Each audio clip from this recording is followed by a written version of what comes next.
Hearing the woman's words, the bar girl immediately nodded and left. She knew this woman, of course.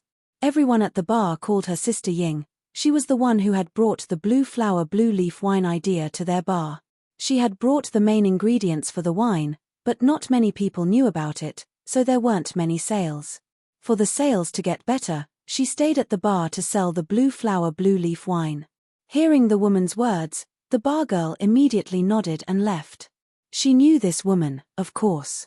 Everyone at the bar called her Sister Ying. She was the one who had brought the blue flower blue leaf wine idea to their bar. She had brought the main ingredients for the wine, but not many people knew about it, so there weren't many sales. For the sales to get better, she stayed at the bar to sell the blue flower blue leaf wine. Her way of promoting the wine was different to others, perhaps even strange. She would only promote it to strangers, she never promoted it to people she knew. And, she only promoted it once, and paid for it herself. The more foreign the customer was, the more she liked to promote it. But she would never promote it again to the same person, no matter what. And, she didn't pay for every customer, she only paid for a rare few. For most of them, she would just say, "Would you like a cup of blue flower blue leaf wine? It's not bad." Her strategy was too simple. The boss of the bar had told her many times that this way of promoting wasn't good. Even if there were interested customers, they would be put off by her coldness. Despite so, she still promoted her wine to strangers every day. To her, it seemed that the first cup was what was truly important. She never cared about whether the customer would come back for it or not. With this kind of advertising, the wine did get better sales, but it was only because the color of the wine was good. If the wine hadn't been advertised by her, perhaps the bar would have rejected it. Blue flower blue leaf wine, Emo said subconsciously. He never thought there would be such a coincidence, a wine with the same name as the plant he grew. The woman smiled. "Yes, the wine is not bad. I've never seen you in this bar before, you've probably never tried it before." Emo nodded. "Yes, I've never had it, but the name sounds familiar. I'm a little surprised." The woman smiled. "You probably heard about this wine from someone else. But after you drink it, you will like it. Although it's still cocktail, it's got a refreshing taste." Sister Ying had actually said more than just a few words that day, surprisingly. Emo shook his head. "No, I know of a grass species called the blue flower blue leaf grass." "What? You've heard of the blue flower blue leaf grass?" The woman stared at Emo in shock. Her body was shaking. Emo stared at this woman strangely. From her tone, she probably knew what it was. He had brought that name from Luoyu continent, how could she know? Even if she did, it should be Liu blue carrot. How did it end up being blue flower blue leaf grass?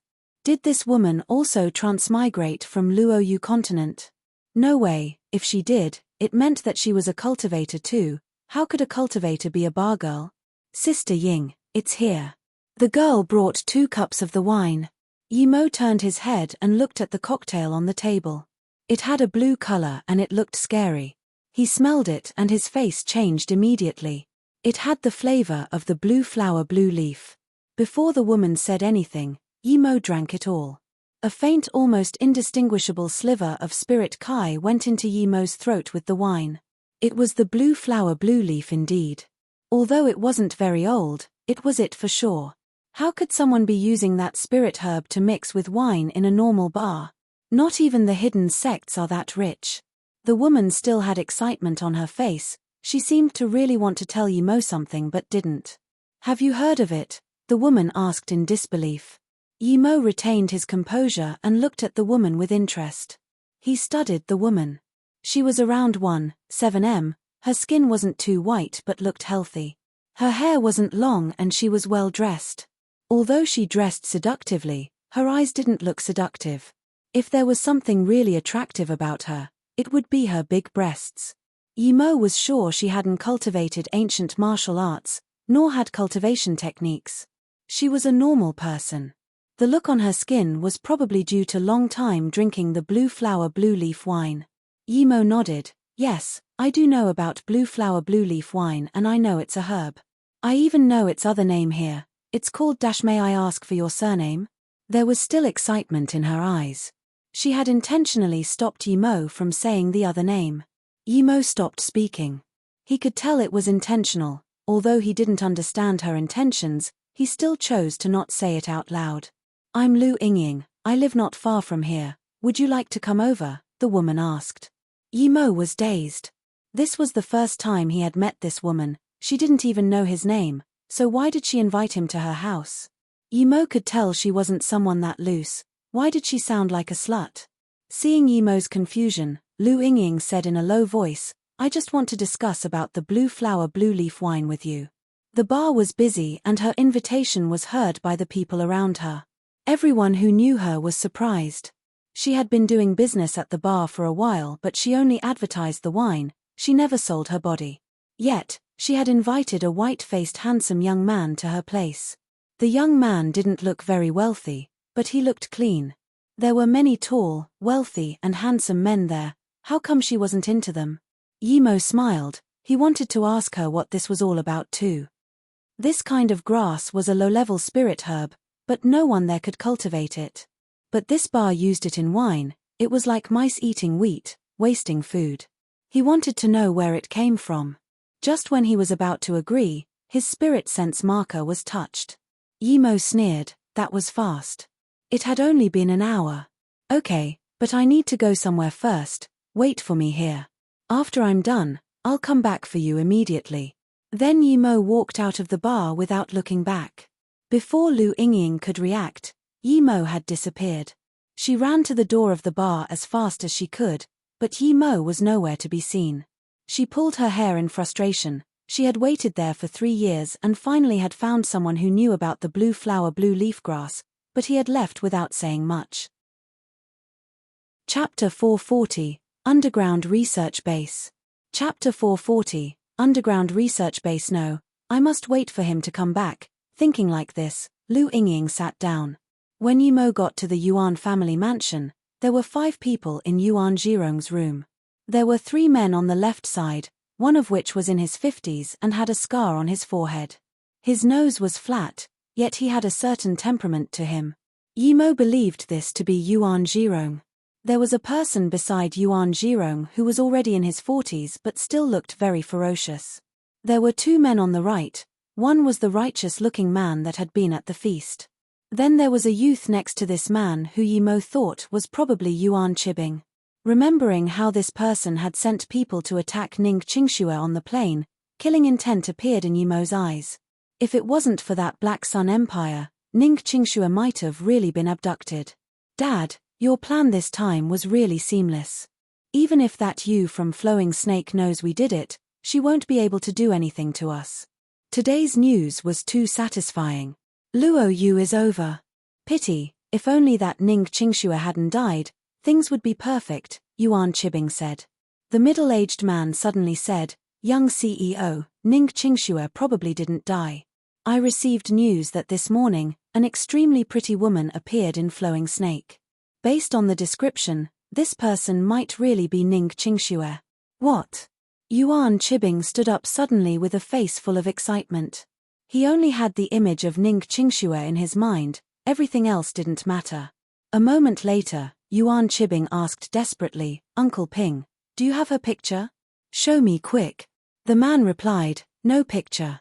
Someone just happened to see her from a great distance and didn't have time to take a picture before the woman went inside.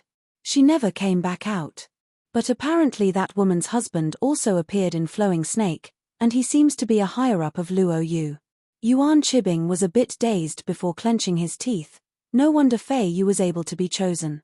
I have to let that man watch on as I torture his woman. Yuan Chibing quickly stopped though, as he saw his father sitting in front of him and felt that he'd let loose too much. Yuan Zhirong scanned Yuan Chibing and said, put this thing aside. Women are just an extra compared to your career. If you can't even control this, how can I feel assured handing over Yuan Bay Corporation to you? If that woman was indeed Ning Qingxue, we must not touch her. The entire plane went missing, yet she is the only one that's fine. There must be a lot of people looking for her. Not to mention, Luo Yu is far from over yet. Yes, father, I know. Yuan Chibing returned to being calm and acknowledged guiltily.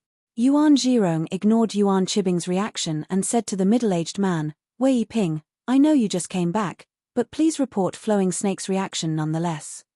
By the way, when you did you do it cleanly? Yes, President, the man answered and spoke immediately. This time, I targeted 10 customers who bought the beauty pill and the health pill, with 6 of them having bought the beauty pill. After they ate one pill, I inserted some blood-melting serum into the other pills. No one will find out about it. Yuan Zhirong nodded. Although it's a little less than what we wanted, our goal has been reached. However, the middle-aged man said, yes, although I targeted 10, 6 of them died after eating it. Only 4 lived, but their faces have been partially destroyed. Go to the compound and watch over the creation of the blood-melting serum. We need to make it more accurate. Also, the WQ033 virus must be urgently produced. We can release it when Luo Yu collapses. Yes, President.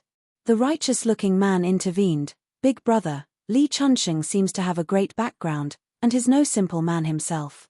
Those last couple of times, the Senate wasn't able to do anything to him. I fear that once he consolidates his footing, no one will be a match for him. Now that he's responsible for the health department, I think we can start with the virus and give him a heavy blow. Even if we can't do anything to him, as long as we kick him out of Hefeng, we win. Yimo nodded. So this guy is Yuan Zhirong's brother? No wonder he could come to this meeting. Yuan Zhirong hummed for a moment and said, that can surely be done. Once this virus spreads, it will cause horror. I believe no one can withstand the responsibilities of it.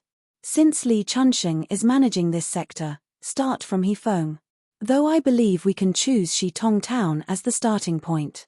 When Li Chunxing isn't able to keep his head above water anymore, you can attack him from the Senate, and we will find a suitable time to provide the cure and help you build up power. Yimo's eyes went cold. He didn't expect this Yuan Zhirong to be this heartless and mad, actually using a virus to attack his political enemies. Yimo wanted to kill them. But even if he did, it would be of no benefit to Luo Yu, and the people outside would suspect them. Since he was going to attack, he would be completely destroying the Yuan family. Since we're going to attack, we need to kill them in one blow. Wei Yiping, watch Luo Yu closely. I believe that tomorrow morning, they will have someone give a talk. Before it's safe and clear, don't make any moves. Recently, Luo Yu seems to have been much more strict. You need to remind our men to be careful, Yuan Zhirong said. I know, President, Wei Yiping nodded seriously. Big brother, when I go back, I will have the city government make a notice prohibiting the purchase of any of Luo Yu's products. Then, I will ask Mayor Nyo to hold a press conference. Okay, this will be the end of today's meeting. We'll discuss our next move after seeing how Luo Yu reacts. Chang Hui, you're Hefeng's vice mayor. No one knows that you're from the Yuan family so far, so don't come here unless there are special circumstances, Yuan Zhirong nodded and reminded. Seeing them leave, Yimo sneered and packed away his camera. Other than that Wei Yiping who was near the yellow level, all of them were ordinary people. Yimo had decided to go to their factory to take a look first, but before he did, he took out a needle and shot it into Yuan Chibing's forehead. Yuan Chibing stumbled and was held up by Wei Yiping who asked, "What happened to you?" Yuan Chibing shook his head, "Nothing, I'm just feeling a little dizzy." "It's fine now." Yuan Zhirong reproached, "You're this young, and you're feeling dizzy. Binger, I hold you in high regards, but I want you to start putting your focus on the company and not on women." Yimo didn't want to listen anymore. He searched with his spirit sense and soon found a production factory outside the manor. The entrance was in a well. Yimo used his camera to take pics as he jumped down. Although there were many alarms, they might as well have been just for show in front of Yimo. The underground base was very big. Yimo suspected whether the Yuan family had even made it themselves. It was very spacious, with tens of men in blue uniforms checking bottles of serums. Looking at their white pale skin, it was obvious that they hadn't seen any sunlight for a long time. Yimo immediately took out his camera to take pictures. It took only a few minutes before Yuan Zhirong came down with that middle-aged man. As soon as he came, a researcher started to explain the progress to him. He had to admit that these facilities were very secretive. It would be almost impossible for others to take pictures of this. Pity that Yuan Zhirong had encountered a cultivator. Although Yi Mo had already come out of the underground room, he had to commend Yuan Zhirong for his cruelty. Not only had he built the base underground, he also had planted 7 or 8 bombs. Although Yi Mo had already come out of the underground room, he had to commend Yuan Zhirong for his cruelty. Not only had he built the base underground, he also had planted 7 or 8 bombs. This wasn't the first time Yi Mo had to deal with bombs. Yi Mo was going to dig them all out and bury them around their mansion. The mansion probably cost around a few $100 million to have it built. He wondered what Yuan Zhirong would feel when he pressed the button, and his own mansion was blown away. Although Yi Mo also wanted to place a few at their office building, but he thought that would cost the life of a lot of innocent people, so he stopped that thought. Yi Mo shook his head. He wasn't cruel enough. A cruel person would bury Yuan Zhirong in his building without doubts. 3 hours later, Yi Mo left the Yuan family's mansion. Luo Sheng was a bartender. He knew Sister Ying. He usually worked from 10 p.m. to 2 a.m. Although Sister Ying was a promoter, she never stayed over 10 p.m. at the bar. But that day it was already morning and she was still there. She didn't try to promote her wine, she just sat nervously at the table as though she was waiting for someone. "Ayo, isn't this Sister Ying? How come you still haven't finished work by now?" a casual voice sounded.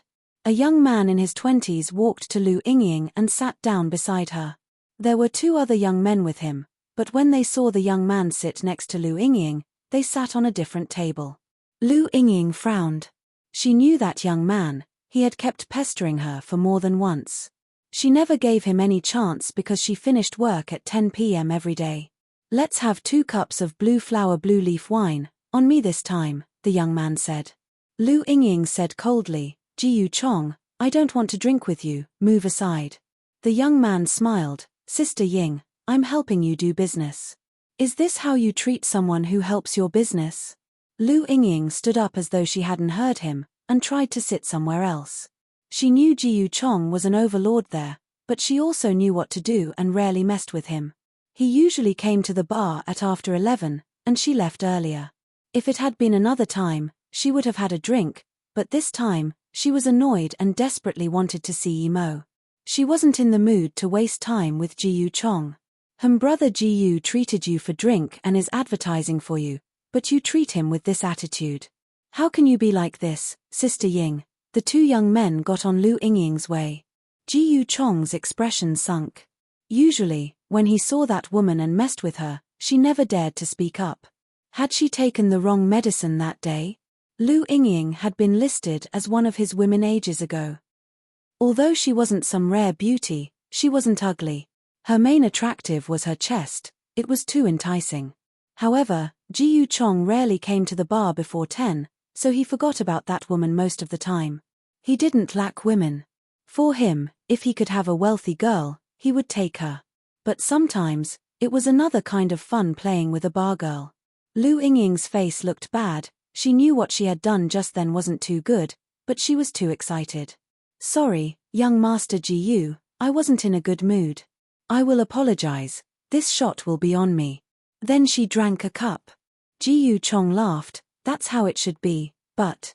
Then, Jiyu Chong signaled his 2 lackeys. The young man who had stopped her raised his thumb. "Sister Ying is really understanding, but today you've made our brother Jiyu angry. Brother Jiyu is magnanimous, but don't you think you need to give him something in return? What else do you want?" Lu Yingying's face didn't change. She had seen this in the bar too often. If he was going to continue pressuring her, she wouldn't retreat anymore. The more you backed down, the more cocky these people got. "What do we want to do? Sister Ying, Brother Jiyu admires you, so, today you will have to stay with him. From now on, your business will be handled by Brother Jiyu," one of the young men said. Lu Yingying's face changed and immediately said, "Keep dreaming." Jiyu Chong sneered, "You're asking for it." As soon as Jiyu Chong said this, the young rose his hand to slap Lu Yingying. Lu Yingying had been using the blue flower blue leaf wine for a long time and, although she hadn't cultivated, she was agile. Before the young man could slap her, she blocked it subconsciously. However, the young man's strength was great and she still stumbled and fell into a seat. Luo Sheng was worried, but he knew that he couldn't offend Ji Chong. But before he could call the police, he was stopped. Boss. Luo Sheng hadn't expected his boss to stop him. Luo Sheng, I know what you're thinking, but Ji Chong isn't someone we can offend. If you call the police, he will still be fine, but you would be in trouble and I would be involved. Sai Lu Yingying is unlucky today. Furthermore, being in this profession, you would come across this one way or another, the middle-aged man sighed. Many people saw the scene, but no one came to help. Lu Yingying had a sliver of desperation in her eyes. She looked at Ji Chong and said, Young Master Ji, I agree to what you want, but just give me one night. I'm seeing a friend tonight, I will stay with you tomorrow. Ji Chong laughed, although you're not some teenage virgin, you must go in bed with someone else after me. You're called Ji Si Hyong, a plain voice sounded. Lu Yingying had excitement flash across her eyes. She didn't think she was being rescued, but the person she was waiting for finally had arrived. You're finally here. Lu Yingying seemed to have 1,000 things to say. This time, she wouldn't let the young man go, no matter what. In that moment, she actually forgot she was being oppressed by Ji Chong. Ji Chong studied Yi Mo and said in contempt, This was the friend you were waiting for to sleep with? Lu Yingying just realized that the issue there hadn't been solved. Her face changed. She didn't know if Yi Mo was the person she was looking for, but if he wasn't, then she had gotten him into trouble. Although Yi Mo didn't know what had happened, he could tell by the looks. Yi Mo didn't reply to Ji Chong and said to Lu Yingying, Didn't you need me for something? Let's go. Lu Yingying looked at Ji Chong and the others and bit her lips. She walked around the two lackeys, but what made her feel something was off was that they didn't stop her. Let's go quickly. Lu Yingying pulled Yi Mo and wanted to leave as fast as possible. Yi Mo smiled, Okay, let's go. As soon as Yi Mo and Lu Yingying walked past the two guys, Ji Chong and his two men finally reacted. They had felt their bodies freeze. Chase her. Although Ji Chong didn't know what that was, he wouldn't let food escape from his mouth. They're chasing us, let's run. Lu Yingying pulled Yi Mo, as she got ready to run. Yi Mo nodded, but Lu Yingying's expression changed rapidly. She found out that Yi Mo didn't run very fast, and they only had been running for a kilometer before they were stopped under a tree again by them. Lu Yingying had finally found someone who knew about the blue flower blue leaf grass, and she really didn't want to let Yi Mo go like that. Why don't you keep running? Ji Chong scorned. Chapter 442, Very cool indeed. Chapter 442, Very cool indeed. Lu Yingying was still rapidly thinking about how she could make Ji Chong let them go when she realized that the youth she had pulled along had already walked up to Ji Chong. I was never planning on running. The reason why I came here was because I didn't want to cause a disturbance in the bar, Yi Mo said plainly. Yi Mo didn't want to be caught by the Yuan family because of his plan going into action. Ji Chong laughed first but soon stopped his smile, because he realized that this youth wasn't just saying stuff randomly. As soon as he'd finished, there were people getting slapped in the face over and kicked. Ji Chong's two men didn't even have the time to react before being knocked to the ground. The only sound he heard was that of bones breaking, but even then, his men didn't even get to scream. Ji Chong realized the situation wasn't good.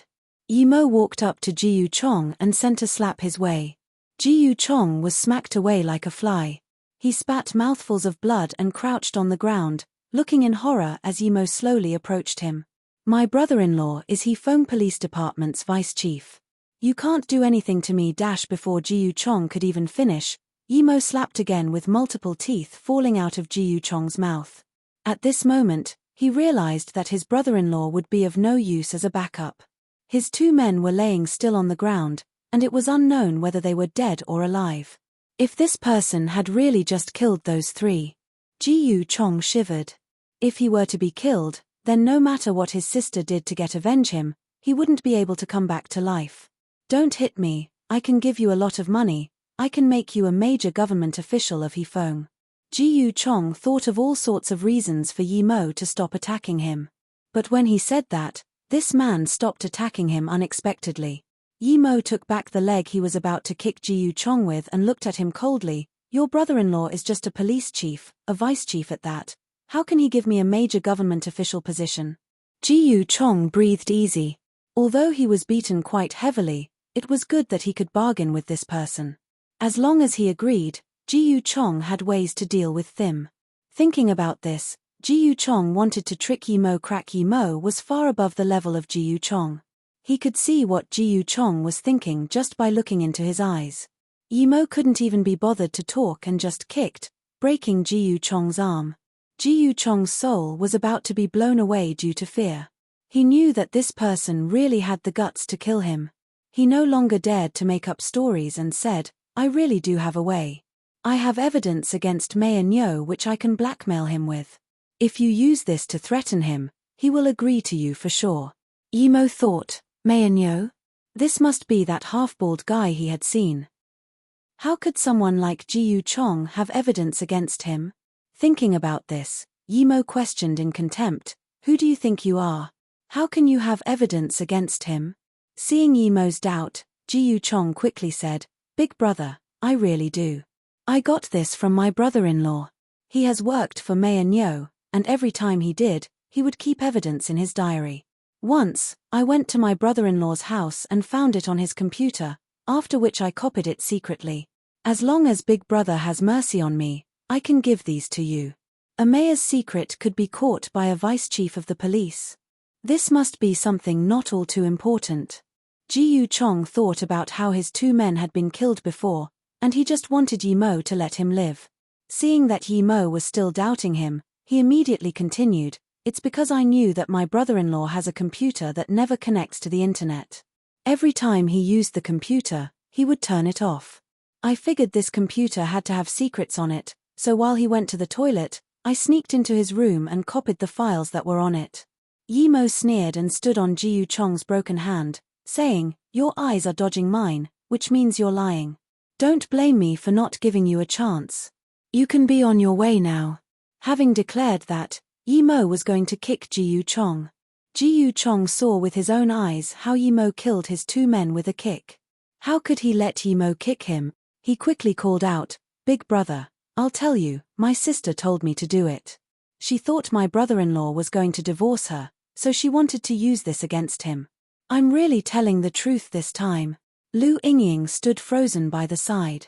She didn't expect this youth to be this strong. What shocked her even more was his cruelty. Had he really killed? Those two still hadn't moved up until now. Yi Mo sneered, not saying a word. Suddenly, a dagger appeared in his hand, reflecting the moonlight from under the tree, giving the dagger a frosty glow. Ji Chong forgot that Yi Mo didn't need a weapon to kill him. He thought Yi Mo was going to kill him and screamed, Big brother, I still haven't given the evidence to you, so don't kill me. That evidence is about Mayor Nyo. It has his records of being bribed and political misconducts. Seeing that Yi Mo didn't move, Ji Chong quickly continued, A year ago, the water storage of Shitong town was broken by the water due to trashy construction which flooded many villages. That was all because of him. Yi Mo immediately remembered Shishio telling him how he'd saved some people in a flood. Was that then? Keep talking. Yi Mo held some interest, since it involved Shishio. Seeing Yi Mo finally have some interest, Ji Chong quickly said, The mayor of Shitong town had great dreams. When he first came, he wanted to make Shitong into a touristic area. He used his connections to get 60 million worth of funds to build a metal-like dam for water storage and move the villagers from downstream away. Because this fund had to go through the city, Mayor Nyo took 50 million from the sum and only gave a few million. He even sent a few people to monitor the progress, and at that time, Su Heng happened to be hospitalized due to an illness. Thus, this dam building was supervised by another mayor and the people Mayor Nyo had sent. Noticing how Yi Mo was listening intently, Ji Chong further explained with increased vigor, Mayor Nyo used the money for a holiday in the US. He even brought a gambling master along, but he lost all the money in Las Vegas. Yi Mo finally understood. Mayor Nyo wanted to earn from that money yet lost everything. A dam built with a few million, no wonder it was a garbage construction. Because there were no more funds to build the dam, it could only be finished in a rush.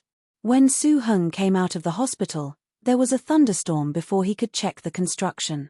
The rain with the blood blew the dam apart, and Maenyo blamed all of that on Su Hung and the assistant he had sent. They later committed suicide. Ji Chong said this and looked at Yimo carefully. He didn't know if this would be enough to save his life. Yimo sneered. Committed suicide? Su Hung knew he had been set up. He would never commit suicide. The timing of Su Hung going into the hospital was too coincidental. Nyo Manjing managed to cover all this up. He was quite capable. Seeing Yimo's continued silence, Ji Chong quickly added, 4 years ago, at the Yuan Bei Lu food poisoning incident, 43 workers died. This was also suppressed by Mayor Nyo, who at the time was only a vice mayor.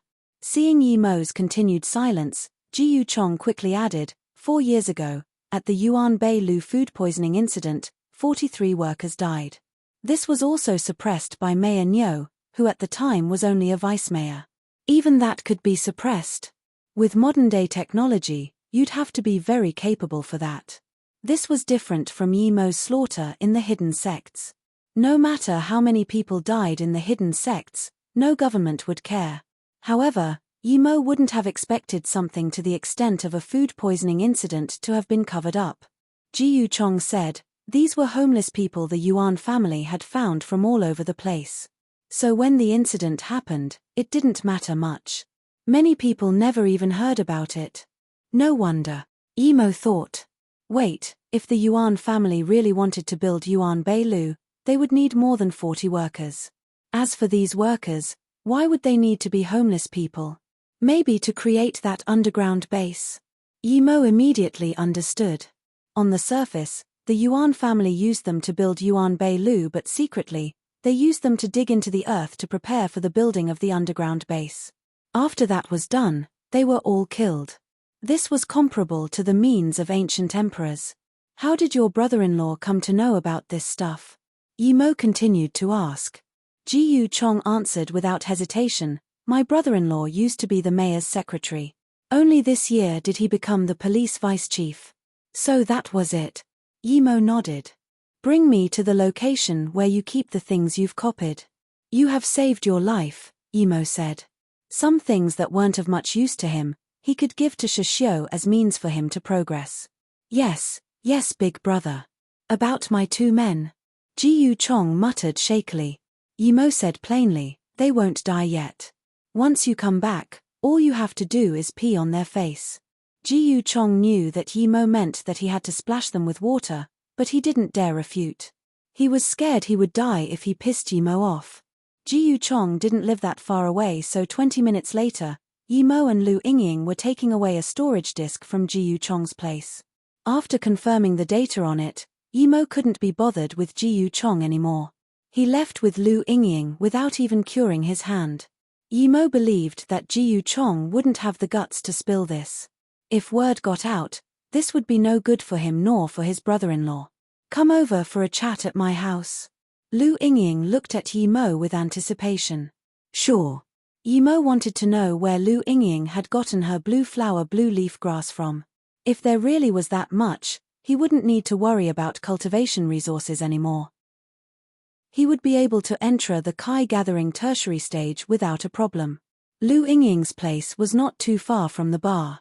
She rented a 1-bedroom house. It was an old building, so when Yimo arrived, there was only a sleeping old man acting as the guard, and no one could be seen inside the entire building block. Even the road lights were a dim yellow. Lu Yingying lived on the 3rd floor. When Yimo entered the room after her, he found the lighting was very bad there. Luckily they were on the 3rd floor. If it had been the 1st or 2nd floor, there would have probably been a musty smell too.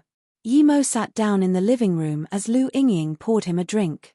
Yimo could tell the drink contained blue flower blue leaf grass, but it was a pity that it had no use for Yimo as the herb didn't even have a single flower. Although Yimo was disappointed, he didn't speak up. He knew that since Lu Yingying had brought him here, it had to be because of the blue flower blue leaf grass. There was no need for him to ask anything before Lu Yingying started to speak. Lu Yingying also poured herself something and sat down facing Yimo. Then, she asked shakily, so, since you know it's a herb, then are you a cultivator? Yimo thought for a moment. The term cultivator was a very ambiguous word. Doing ancient martial arts was cultivation, truth, spirit kai, cultivation was also cultivation. Since she had asked the question in this way, it meant that she didn't understand cultivation. Yi Mo didn't explain the difference and nodded. Yes, I am. Lu Yingying heard this reply and almost tipped over her drink. She suddenly stood up and knelt down in front of Yi Mo. Just as Yi Mo was feeling strange, Lu Yingying begged with a crying voice, "Please help me, Qianbei." Yi Mo frowned and said coldly, "If there is anything you want to ask, sit down and speak. I have something to ask you too, but if you keep kneeling down, then sorry, but I'll be leaving." Lu Yingying quickly got up and sat back in her seat. She wiped her eyes and said, "My family comes from a small, far-off village in Jing City, but my parents were never there. I used to live with my younger brother and my grandfather. My grandfather managed to become a doctor of Chinese medicine, because he had been taught by a master and obtained some recipes and a method for cultivating herbs." A herb cultivation method? Yi Mo immediately thought of the blue flower blue leaf grass, but that needed a certain amount of spirit kai to be able to survive. Even in the wild it had to grow in places containing spirit kai. Although he could tell Lu Yingying's herb didn't even have a single flower, if she had grown it herself, that would be astonishing enough. Lu Yingying continued, "This recipe is the heart protection serum, and it requires tens of different herbs, being very complicated to make. Blue flower blue leaf grass is one of the main ingredients." 4 years ago, a man in his 50s and a man in his 40s came to my grandpa to buy the serum. My grandpa rejected them, but what we didn't expect was that they would be so heartless. They killed my grandpa, killed my brother and took our ancestral recipe. Yi Mo sighed. Lu Yingying was quite pitiful. Lu Yingying bit her teeth as she continued, "The dog's barking let the people in the village know and frightened the two away. When I got back, it was clear my grandpa wasn't going to make it. Before he died, he told me what they looked like and told me that if I ever find someone who knows about the blue flower blue leaf grass, I can ask that person for help. He said that without finding someone who knows about it, I mustn't try to get revenge. Those people didn't know that the recipe didn't contain the main ingredient, the blue flower blue leaf grass. Although it would still work without it, it would be far less potent. Why must it be someone who knows of the blue flower blue leaf grass?" Yi Mo asked subconsciously. Lu Yingying calmed down from her excited state and explained, "Because the master who gave my grandpa the recipe was a cultivator, and he said that only cultivators would know about the blue flower blue leaf grass." Lu Yingying eyed Yi Mo once before continuing, 3 years ago, the Yuan Bei Corporation's heart safety serum entered the market and became their top product. Only then did I finally find out it was the Yuan family who had stolen it. I then chose to stay in Hefeng, in the bar closest to the Yuan family, advertising the blue flower blue leaf wine. I wanted to attract someone who knew about the blue flower blue leaf grass and find a way to kill Yuan Zhirong. But in these 3 years, I haven't found anyone, nor have I had a chance to kill Yuan Zhirong. In my moment of desperation, I met you. My grandpa said that if I encounter a cultivator who knows about the blue flower blue leaf grass, I may give him the cultivation method and ask him to get revenge for us. After saying this, Lu Yingying walked to a cabin and opened it, taking out a disc-shaped thing from it. "This is what cultivates the blue flower blue leaf grass. You only need to plant the seed in an environment with fresh air and put the disc next to the seed. After that, the herb can live." Formation disc. Yi Mo took it and almost screamed. He was actually seeing a formation disc on Earth. Formation disc. Yi Mo took it and almost screamed. He was actually seeing a formation disc on Earth. It was a spirit-gathering formation disc. Were there really actual cultivators there? Was it someone like him, who had transmigrated from the cultivation realm? Or was it someone from the hidden sects that could make these formation discs? There was starting energy in the disc, but he didn't know if it was spirit stones because it was almost out. It was a pity, the starting energy had almost run out. When it was all gone, it would be useless if there was no spirit stones. It was simple to make a formation disc like that one, but the main thing was the driving energy, whether it was essential kai or spirit stones. This was very important to Yi Mo comparatively. This formation disc was worth nothing, because Yi Mo could make it himself if he had the materials. Moreover, he didn't need a formation disk to make formations. It seemed that the cultivators there were as simple as he had thought. Lu Yingying looked worriedly as she saw Yi Mo get lost in his thoughts, staring at the disk. She didn't know if Yi Mo would attack her because of it. Seeing Lu Yingying's worried expression, Yi Mo smiled faintly. "This disk has no use for me, you can keep it." Lu Yingying's expression changed, her heart sank. Her grandpa's words hadn't gotten true. Although she had waited at Hefeng for these years and had finally found someone who knew about the blue flower blue leaf grass, he wasn't interested in her price. Seeing her disappointed look, Yi Mo smiled and said, "Don't worry about your revenge, I came to Hefeng this time also to get revenge from the Yuan family. I won't hide it from you, I'm the person responsible for Luo Yu in Flowing Snake. The beauty pill incident is due to the Yuan family, do you think I will let them live?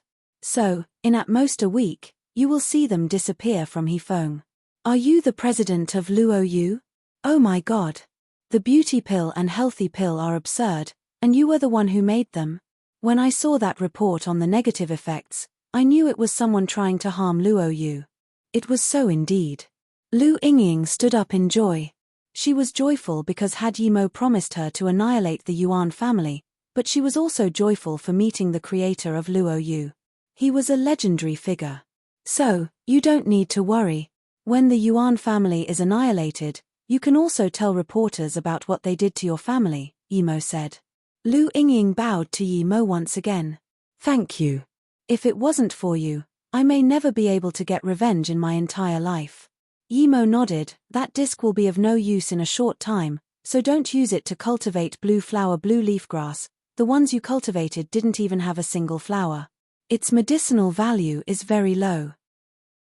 After Yi Mo had left Lu Yingying's place, he decided to find a famous reporter to expose them and then look for Shishio. He was going to give his material to Shishio and make him go find Li Chunsheng. This way, when Li Chunsheng stabilizes his position in Hefeng, he would remember Shishio's work. This was different from helping Shishio because of him. Yi Mo had low exposure to the media, and so he didn't know any popular reporters. He thought about asking his friends in Beijing for help. Zhongju or Zhuoiguo would both do. Thinking about Zhuoiguo, Yi Mo suddenly thought of Xiao Lei. With these thoughts, Yi Mo took out Xiao Lei's business card. Since he knew Xiao Lei and she was a famous reporter in Beijing, he might as well call her. When Yi Mo called Xiao Lei's number, he just realized it was already 3 a.m. But since he had already called, he wasn't going to hang up. Xiao Lei was still half awake when the phone started ringing. She couldn't who would calling her at that moment. Did that person have a problem? Xiao Lei had been working for the whole day and didn't get enough rest, so, of course, anyone would be annoyed at getting a call in her situation. Although she wanted to hang up, her professional behavior made her pick up. "Who is this?" Xiao Lei's tone wasn't nice. After all, it was very late. Yi Mo knew Xiao Lei's character. If there were bombshell news, she would give that top priority, so he didn't mind her tone. "I have big news here. Hefeng's mayor laundered tens of millions and it resulted in a garbage construction that destroyed a few villages. A company is planning to spread a virus in order to promote its product. Journalist Xiao, are you interested in these news?" Yi Mo smiled. "What?" Xiao Lei was shocked by Yi Mo's words. She had been a journalist for so many years, but this kind of news were rare and it wasn't just one. "Who are you? How do I know you're not lying?" Xiao Lei retained her composure and her tone turned cold. Yi Mo smiled. "We know each other, I wouldn't lie to you." "Who are you?" Xiao Lei thought Yi Mo's voice was indeed familiar. "Who was it?" "I'm Yi Mo, I dash." Before Yi Mo could say where he was, the phone suddenly hung up. Xiao Lei was struck. The person who had called her was Yi Mo, the man who she one-sidedly loved and had a wife. Why did he call her in the middle of the night? Did he use the news as an excuse? She couldn't believe so many things were happening at the same time. Xiao Lei's hand started to shake. Yi Mo was asking her out in the middle of the night. She had been taken by surprise. When she finally reacted, she found out that her phone was on the ground. Before she could think twice, she dialed back, but she realized she couldn't reach him. She didn't know Yi Mo's phone and his number had a special contract. If he didn't set the number, other people can't call him. Out of battery, Yimo said to himself and called again. Xiao Lei was worried and sweating when Yimo called back again. She picked up as fast as she could and said, "Yimo, where are you? I'm at the Wu He Bar in Hefeng. I really need your help, these news are real. I need you to spread it as fast as you can," Yimo said calmly, trying not to get her to misunderstand him. "Is it really true?" Xiao Lei calmed down. She realized she was thinking too much. Yimo seemed to love Ning Qingxue a lot. How could he be asking her out on a date in the middle of the night? Even if he did, he didn't need to be like that. Xiao Lei patted her head and calmed down. She thought about it, then she used a slower tone and said, "Yimo, you can't say things randomly like that. If you don't have any evidence, there will be legal consequences. Don't leave no matter what. If you need my help, wait until come. Before I arrive, don't do anything. Even if you have evidence, it's about a mayor, you can't spread it out easily just like that." "Okay. I'll wait for you at the bar in the morning." Yimo understood her worries. She must have thought he didn't have evidence. But Yimo didn't mind. If she didn't dare to do it, he would ask Li Chuyoung for help. This was a small thing for him. Even if he didn't have evidence, Yimo would still do it. By the time Yimo arrived at Shitong town, it was already daytime. Yimo didn't know where Shishio lived, so he called him, and as soon as he did, the phone was picked up. Shishio didn't sound sleepy at all. Yimo could tell that Shishio hadn't slept that night. By the time Yimo arrived at Shitong town, it was already daytime. Yimo didn't know where Shishio lived, so he called him, and as soon as he did, the phone was picked up. Shishio didn't sound sleepy at all. Yimo could tell that Shishio hadn't slept that night. He didn't know what had happened, but for now, Yimo just got to the temporary residence Shishio lived in. When Yimo got there, Shishio and Song Xiaotan were already waiting at the door. "Shishio, why are you living in a place like this? This Wu Zi sure has got some balls." Yimo might not be in politics, but he definitely wouldn't let Shishio live in such a tattered place. Shishio's eyes were red, and the bags under his eyes were completely black. One could tell he hadn't had a good sleep for a long time. Although he was curious why Yimo had visited him at this time, he didn't ask. He could tell from Yimo's expression that he was very angry though, so he quickly said, "This has nothing to do with Mayor Wu or Brother Ju Ping. They are also very troubled right now." Yimo came to understand that there might be some other reason. Wu Ziyi probably wouldn't have dared do this. After Yimo went inside and sat down, Shishio started explaining. Back when Shishio arrived, he wasn't admitted into the Senate due to his lacking experience. This way, he couldn't help Wu Ziyi in the Senate, while the secretary of Mayor Hong Jiao was a rather domineering person. Before Wu Ziyi's arrival, he already had a firm grip on all power. So when Wu Ziyi appeared, he only had Ju Ping to help him, hence they were on the downside. If Luo Yu hadn't encountered any problems, Wu Ziyi still might have had some power, but it had been reported that the beauty pill had negative effects. Since Luo Yu was brought in by Wu Ziyi and Shishio, that only served to make their situation even worse. Despite Wu Ziyi being a man of the Li family, he would turn valueless if he needed the Li family to help him with this. With Wu Ziyi being alone, the situation was getting worse and worse. Li Chunsheng wasn't able to help Wu Ziyi either, as he was in trouble himself. "My job is pretty much a hollow shell now. Everything is controlled by Hong Chao's men, and Mei Niu is Hong Chao's supporter. Xiaotan and I discussed for the whole night last night, because she was trying to persuade me to give up the position, but I remain unsatisfied. You helped me get this position, and I don't want to give up before even having begun," Shishio said helplessly. Yimo nodded. No wonder Shi Tong's dam incident could be suppressed, even the secretary was Mei Niu's guy. Yimo patted Shishio's shoulder and said, "Don't worry, I can solve this for you. You know about the dam incident, right? The one that enabled you to rise to your current position." Shishio immediately nodded. "Of course I know, everyone does. Still, the higher-ups suppressed it. I suspect that it must have something to do with Mei Niu, but no one dares say anything without evidence. My instinct tells me that Mei Su has to have been wronged." Yimo couldn't help but commend Shishio's political instinct. Your suspicion is correct. I have evidence of Mayor Nyo's money laundering. Yimo took out the card and told Shishio to turn on his computer. Half an hour later, Shishio was completely baffled. This information was so top secret that it even contained the schemes of Yuan Bay Corporation. Yimo, this. He couldn't imagine how Yimo had managed to obtain such a thing. It was only yesterday that the beauty pill had been reported to have side effects, yet now, Yimo already had this kind of evidence on film. Yimo was too absurd, too powerful. How could Yuan Bay Corporation even fight him? This was nothing but suicide. Fighting Yimo was suicide indeed. Seeing this, Yimo patted Shishio's shoulder and said, I copied the info to your computer, and you may use it as needed. If you can't rise up now, I won't help you anymore, and you can just help me over at Flowing Snake. Yimo, you are my best friend. Saying thank you is meaningless, but if I can't rise up from this, I might as well die. I will be going to Flowing Snake for sure. After I get my revenge, I will go.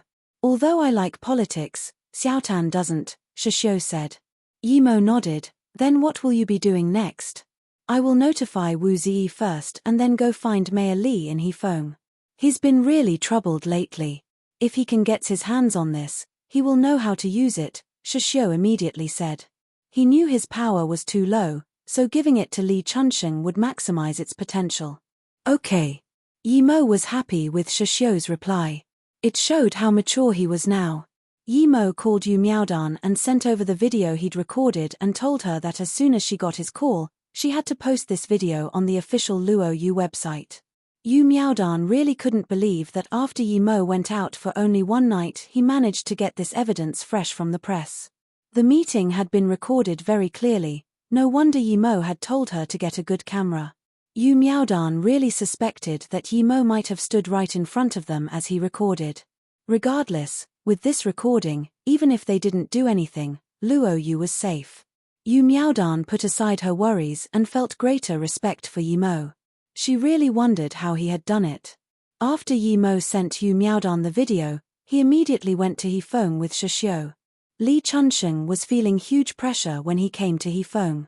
He wasn't an actual member of the Li family, yet as soon as he came here, he realized that the waters ran very deep in this city.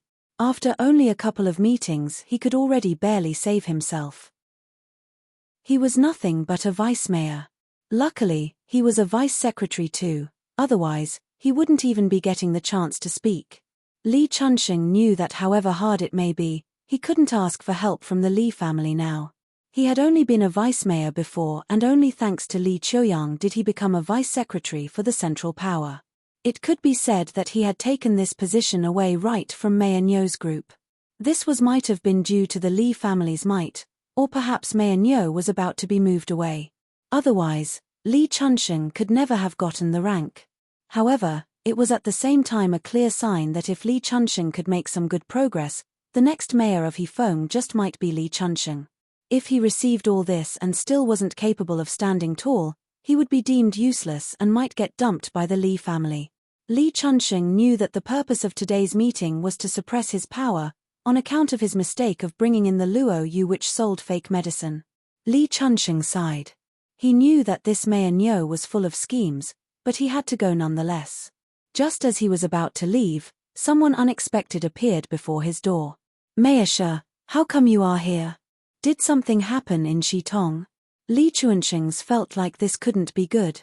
Shishio's situation was even worse than his, and he was on the same team as Shishio. Something had to have gone wrong in Shitong for Shishio to visit him. Hold on. Li Chunsheng immediately saw that although Shishio's eyes were red, his expression was one of excitement. Mayor Li, we can flip the tables this time. Shishio could no longer contain his excitement. Li Chunsheng's level of political awareness wasn't something Shishio could compare with. He looked around carefully before calmly saying, Shishio, come inside and have a seat first. Then, Li Chunsheng brought Shishio in and closed the door. After looking at the video recording, Li Chunsheng was frozen. After a while, he muttered to himself, amazing, amazing. After looking at the video recording, Li Chunsheng was frozen. After a while, he muttered to himself, Amazing, amazing. Mayor Li, this is probably useful, Shishio said happily. Li Chunxing reacted and grabbed Shishio's arm in excitement. Shishio, where did you get this? With this, how could they even fight back? You're a really good right hand. Wait, Shishio, how did you get this? Every single recording is full of information. Where did you get such a complete set? Li Chunxing didn't suspect it was fake, it looked very real. Shishio had also been very excited all day. He pointed at the video of Yuan Zhirong's room and said, "Of course it was young Master Mo." Li Chunxing immediately reacted. Who else other than Yi Mo could get this? The supporter of Yuan Bei Corporation was Mayor Niu, and they were plotting against Yi Mo's Luo Yu. This had offended Yi Mo and he had come to investigate. Did Yi Mo come to investigate? Li Chunxing suddenly had goosebumps. How long did it take for Yi Mo find such precise evidence? He was strong, too strong. He rejoiced for having picked the best side early. He had been on Yi Mo's side for a long time ago.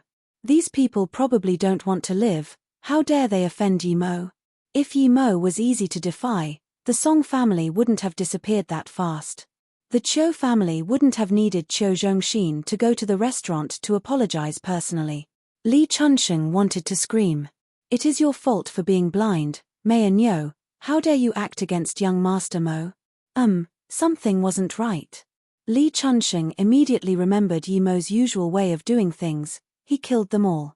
Why did he take the complicated approach this time? He had the power to end it quickly.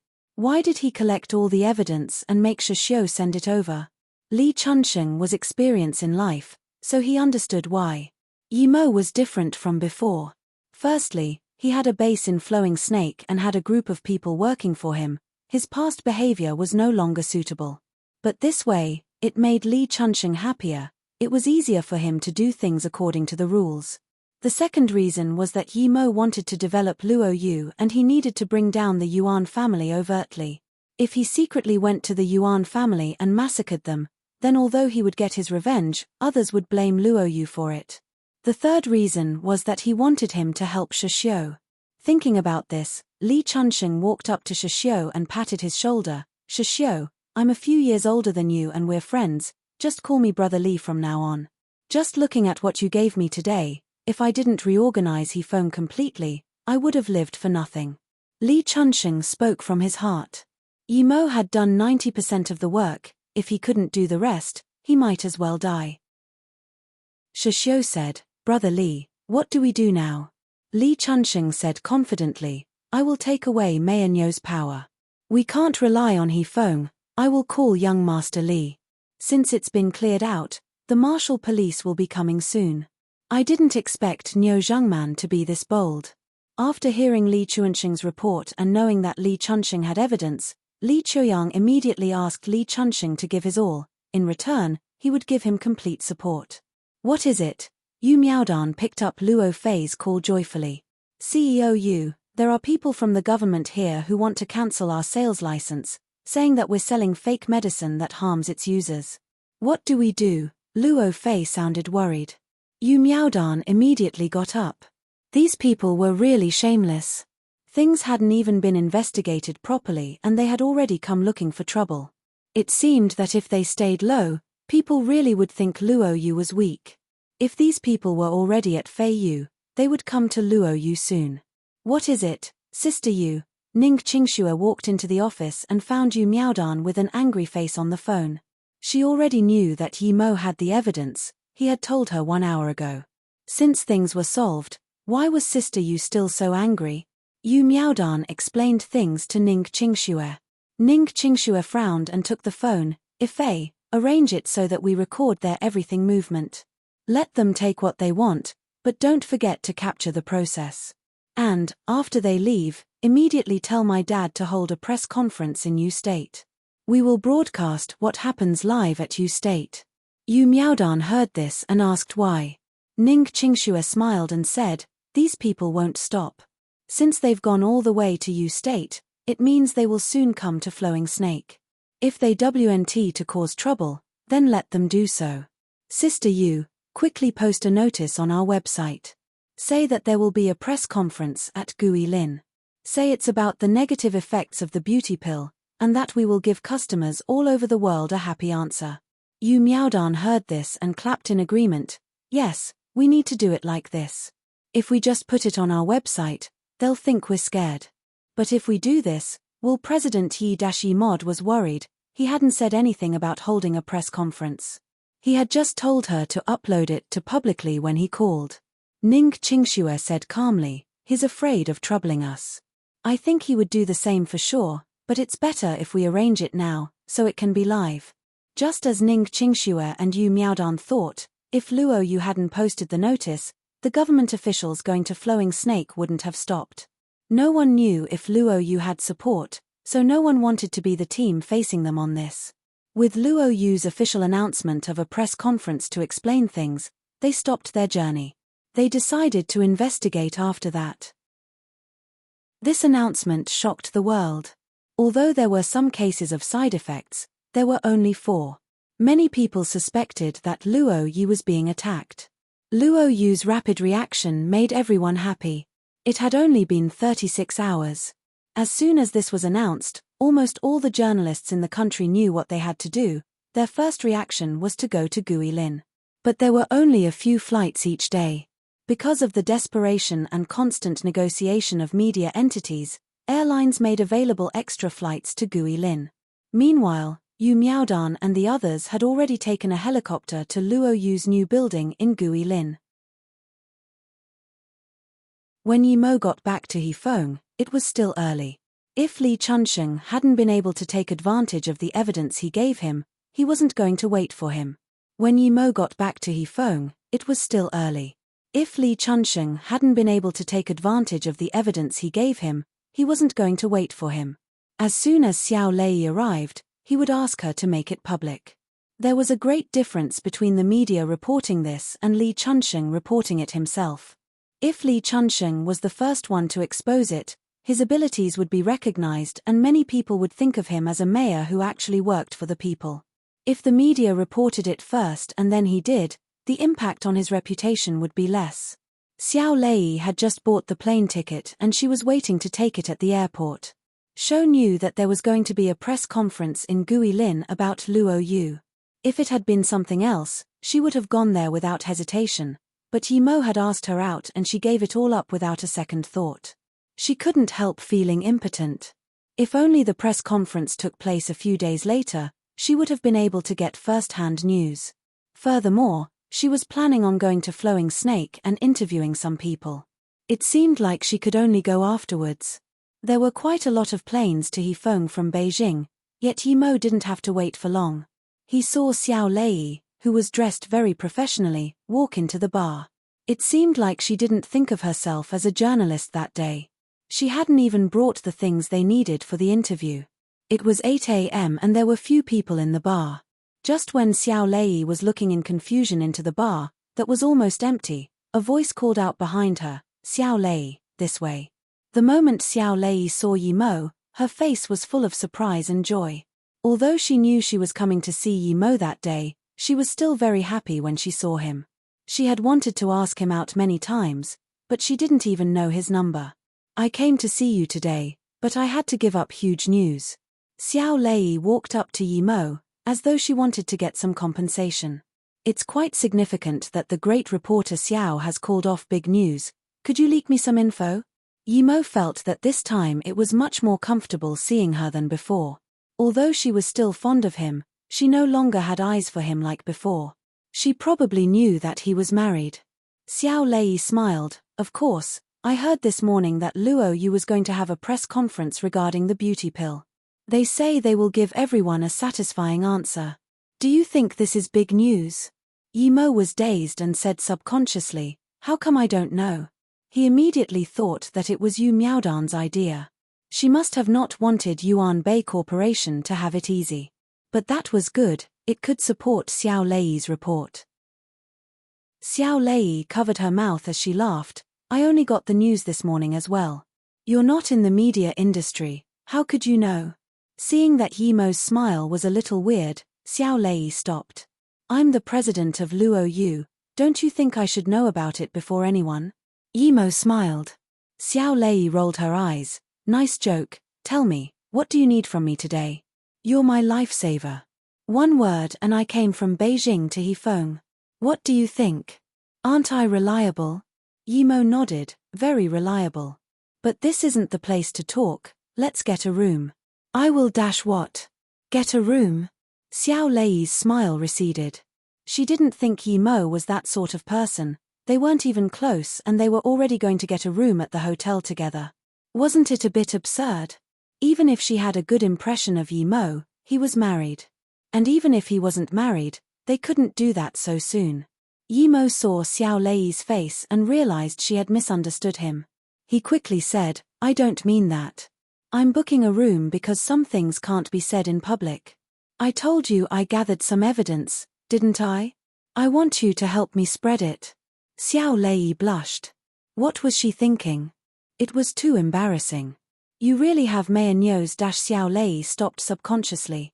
She knew she couldn't say that in the middle of the street. Yimo nodded and didn't talk. Xiao Lei felt that Yimo was telling the truth. At least, she could tell he wasn't kidding. Are you really the president of Luo Yu? Xiao Lei just remembered Yimo's words, and her expression froze. Yimo nodded, indeed, I'm the president of Luo Yu. Don't worry, it won't impede your job. The press conference at Luo Yu is also because of the same recording. Half an hour later, in a hotel room in Hefeng, Xiao Lei was completely shocked by Yimo's resources. He has given her a very clear and complete set of video recordings. Each one of them would cause a huge thunderstorm. Who was Yimo truly? She couldn't even conceive it anymore. Luo Yu was actually his company. They've just been attacked, and he immediately got enough proof that would mean the end of his enemies. He was a bit too powerful. Seeing Xiao Lei not talk, Yimo thought she was too afraid to expose these news and said, in fact, I didn't know that my company is holding a press conference. If I did, I wouldn't have invited you over. I'm just afraid that if this gets exposed in Guilin, it wouldn't be as influential as doing it in Beijing. I'll do it. I'll immediately notify the people from the channel to come to Hefeng. I will do a special report on this matter. Xiao Lei immediately realized how valuable these news were. If her news channel was the first to report it live, their popularity would certainly increase. But Xiao Lei hesitated. It was fine to report Yuan Bei Corporation for framing Luo Yu, but as for the Niu Zhengman's case, it couldn't be made public so easily. She knew it was one of the taboos in the industry. Yimo could tell what Xiao Lei was concerned about just by looking at her face. He smiled and said, report it however you like, don't worry. This will also published in the Hefeng Senate, so you don't need to worry about anything. No one would dare say anything. If you're lucky, you may get to interview some of Hefeng's leaders and broadcast it live. Okay, if that's it then, I really have nothing to worry about. Xiao Lei looked at Yimo. She knew that Yimo meant that he had given the proof to Niu Zhengman's political enemy. Yimo said again, there should be people going to investigate the Yuan family's underground research base. If your film team can make it in time, perhaps you can also get a live broadcast. If Yuan Zhirong had known that these were the consequences of challenging Luo Yu, then perhaps he wouldn't have dared to, even if he had 100 lives. Due to Li Chunxing being late, the Senate's meeting in Hefeng was delayed by 2 hours. Due to Li Chunxing being late, the Senate's meeting in Hefeng was delayed by 2 hours. Niu Zhengman was planning on kicking Chunxing out of the game. How could he be absent? He wished to see Chunxing's despair with his own eyes. He liked the feeling of crushing his opponents beneath his feet. As soon as Chunxing arrived, Niu Zhengman got some news. He sneered and said to the secretary, start the meeting. Most of the Senate's meetings were started by Niu Zhengman. As for the head secretary, Qian Fanghan, he was just for show. He had 1 year left until retirement with no hopes of getting any promotion. Hence at every meeting, Qian Fanghan's attitude was rather ambiguous. Most people had expected this anyway. By the time Chunxing had arrived, almost everyone was already there except for him. Mayor Li is really busy. Luckily, we're all free, so we have time to wait for Mayor Li. As soon as Chunxing appeared, Chang Yao's voice sounded. But no one in the Senate said anything. since they knew that Chunsheng might possibly leave before even having had the time to warm the mayor's seat. At this moment, it wasn't smart to offend someone who was about to leave. Chunsheng wasn't old, who knew if he could climb back up again? Niu Zhangman glanced at Chunsheng once before opening. This meeting shall be conducted by me. Jiang Ping make the records. No one ever objected, so Niu Zhangman was very domineering. Yet today, as soon as he said this, Chen Fanghan said slowly, I will conduct the meeting today. Mayor Niu has been quite fatigued lately. This was a very abnormal thing to happen in Hefeng. Ever since Chen Fanghan had come there, he had never done anything domineering nor prepared his own faction. Chen Fanghan was like an old man ready to enter his grave. He had spent half a year telling people that he was just waiting to die. For someone like this who was about to retire, it was unexpected for everyone that he chose to conduct the meeting today. What was going on today? Was this his last shine or something? Even Chunsheng didn't understand this. Was Chen Fanghan on the same side as Niu Zhangman? Niu Zhangman immediately felt insulted. He had been very domineering, yet today, Chen Fanghan took away his power without any premonition. He thought that even if the old fart wanted to do this, he could have told him earlier. He couldn't just slap his face like that. Everyone at the scene fell into silence. They had all intended to see how Chunsheng would be leaving, yet now, it had become a fight between Chen Fanghan and Niu Zhangman. After getting angry, Niu Zhangman clenched his fist, thinking, even if you're going to retire, I won't back down for something like this. Otherwise, when you leave, how will I perform my job at Hefeng? I require absolute compliance. Secretary Chen, you're quite old now, and it's not easy conducting a meeting, being rather complicated. How about you point out what you have problems with after the meeting? Niu Zhangman said with a smile. Chunsheng didn't expect Chen Fanghan would be making this move right when he was about to fight Niu Zhangman. Chen Fanghan didn't seem to comprehend the underlying meaning of Niu Zhangman's words and continued to talk slowly. I'm the head secretary for this city. Are there really that many problems? The citizens gave us all of our jobs. Since they did it this way, that must mean that I will suffice. Although Mayor Niu is very capable, your eyes aren't as bright as the citizens. Niu Zhangman's anger dissipated, and he immediately became alarmed. Would a secretary who was about to retire use this kind of sharp language? What did this mean? Not only Niu Zhangman, everyone else shivered too. What did those words mean? Everyone knew what Niu Zhangman was doing, but no one ever dared to say a thing. They all realized just now that they'd underestimated this old man. He was actually a level or two higher than everyone at the scene. I support Secretary Chen Fanghan conducting this meeting. Chunsheng was the first to react. He suspected that something was off. As soon as he was going to bring down Niu Zhangman, Chen Fanghan wanted to conduct the meeting. This was too coincidental. Niu Zhangman had a really bad feeling. He felt like Chunsheng was quite peculiar today. He knew Chunsheng very well. Chunsheng usually kept a low profile, and he understood that that was because he hadn't stabilized his position yet. Why was he suddenly supporting Chen Fanghan, and what did that mean? Thinking about this, Niu Zhangman smiled. Haha, since old Chen isn't afraid of fatigue, then I'll take a short break. This is the content I had prepared to discuss in the meeting.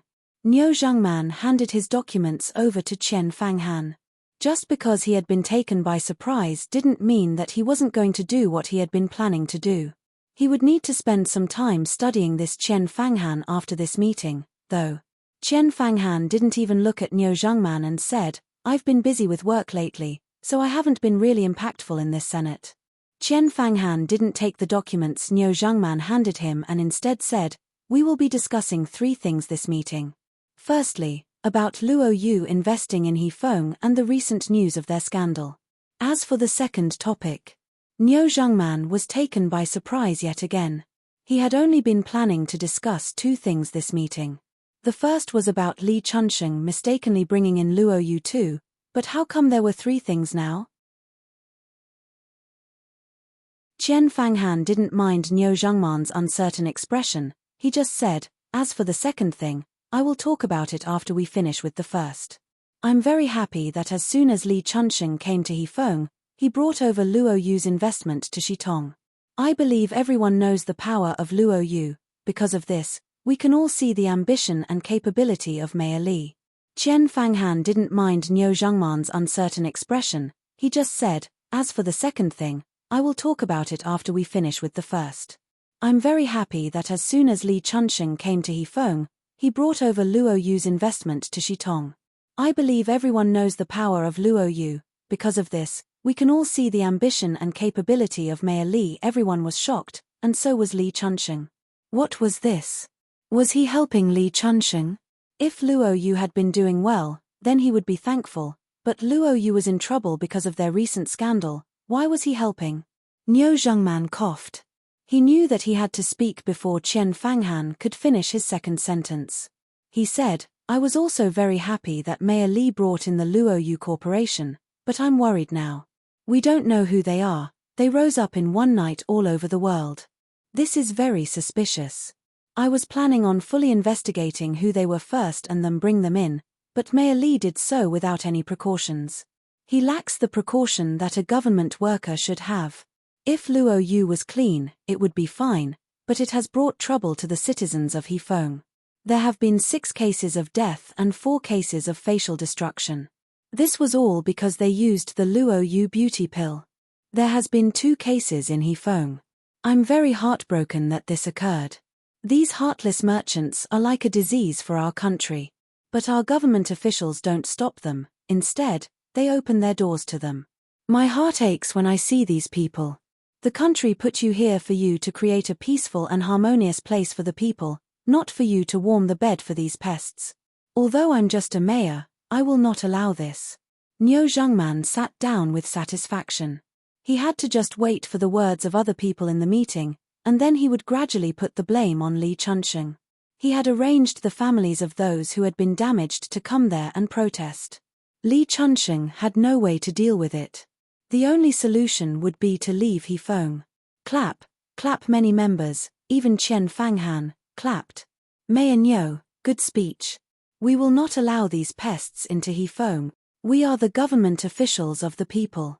If we sell the people out for some profits, how are we different from animals? Hui Chang said this with a face of righteousness. With this, a few more members showed their support for Mayor Niu, but Niu Zhengman's confidence disappeared from his expression when he saw that there were only 5 out of the 10 people there on his side. It wasn't normal. He usually got more than 8 votes. What was going on today? Qian Fanghan smiled and said, Mayor Niu is correct. A government official that doesn't work for the people should go back home and live like the rat he is. Mayor Li, do you have anything to say?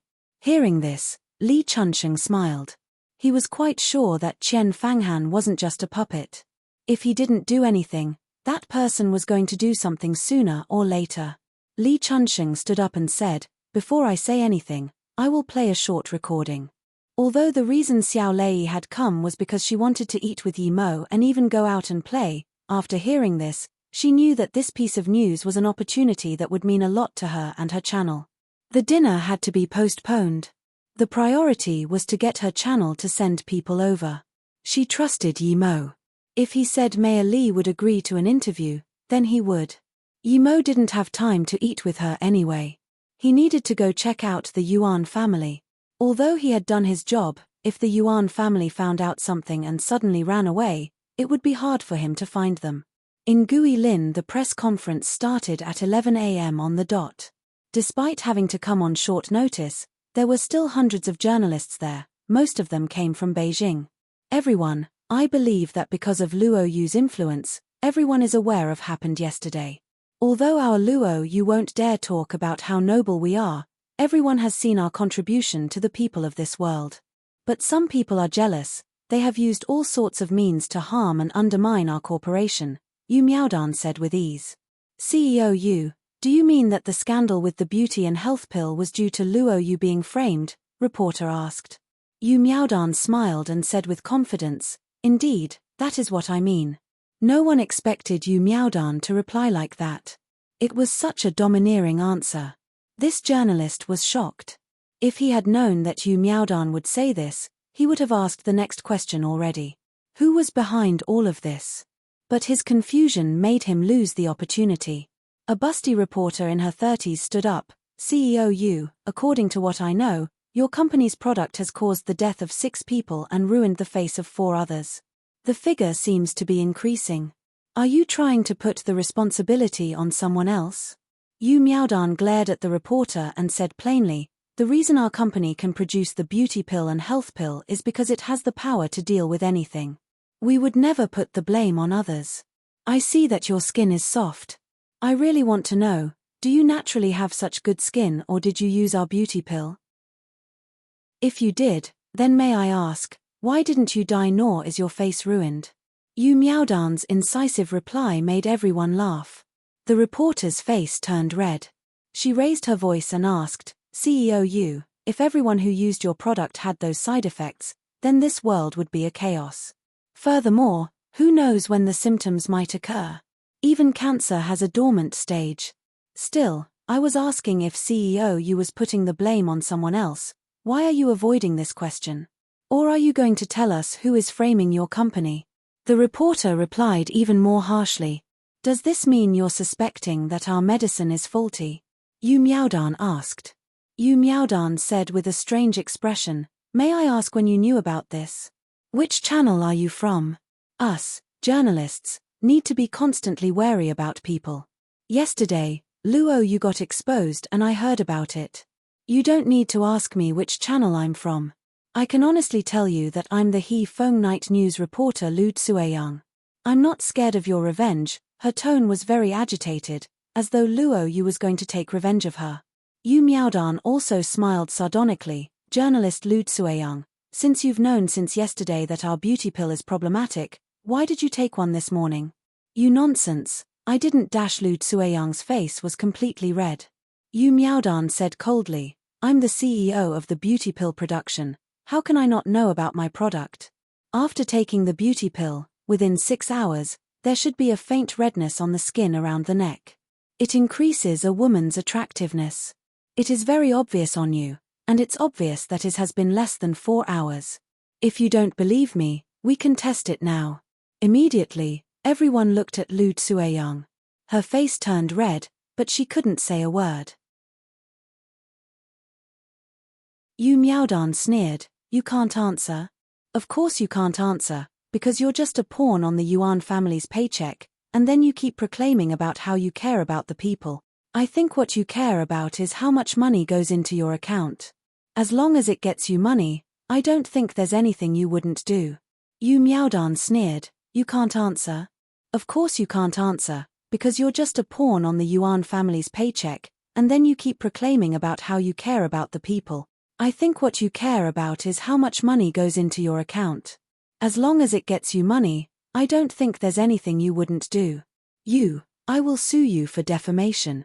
Lu Tsueyang's face was looking worse and worse. Yu Miaodan said in contempt, do as you wish.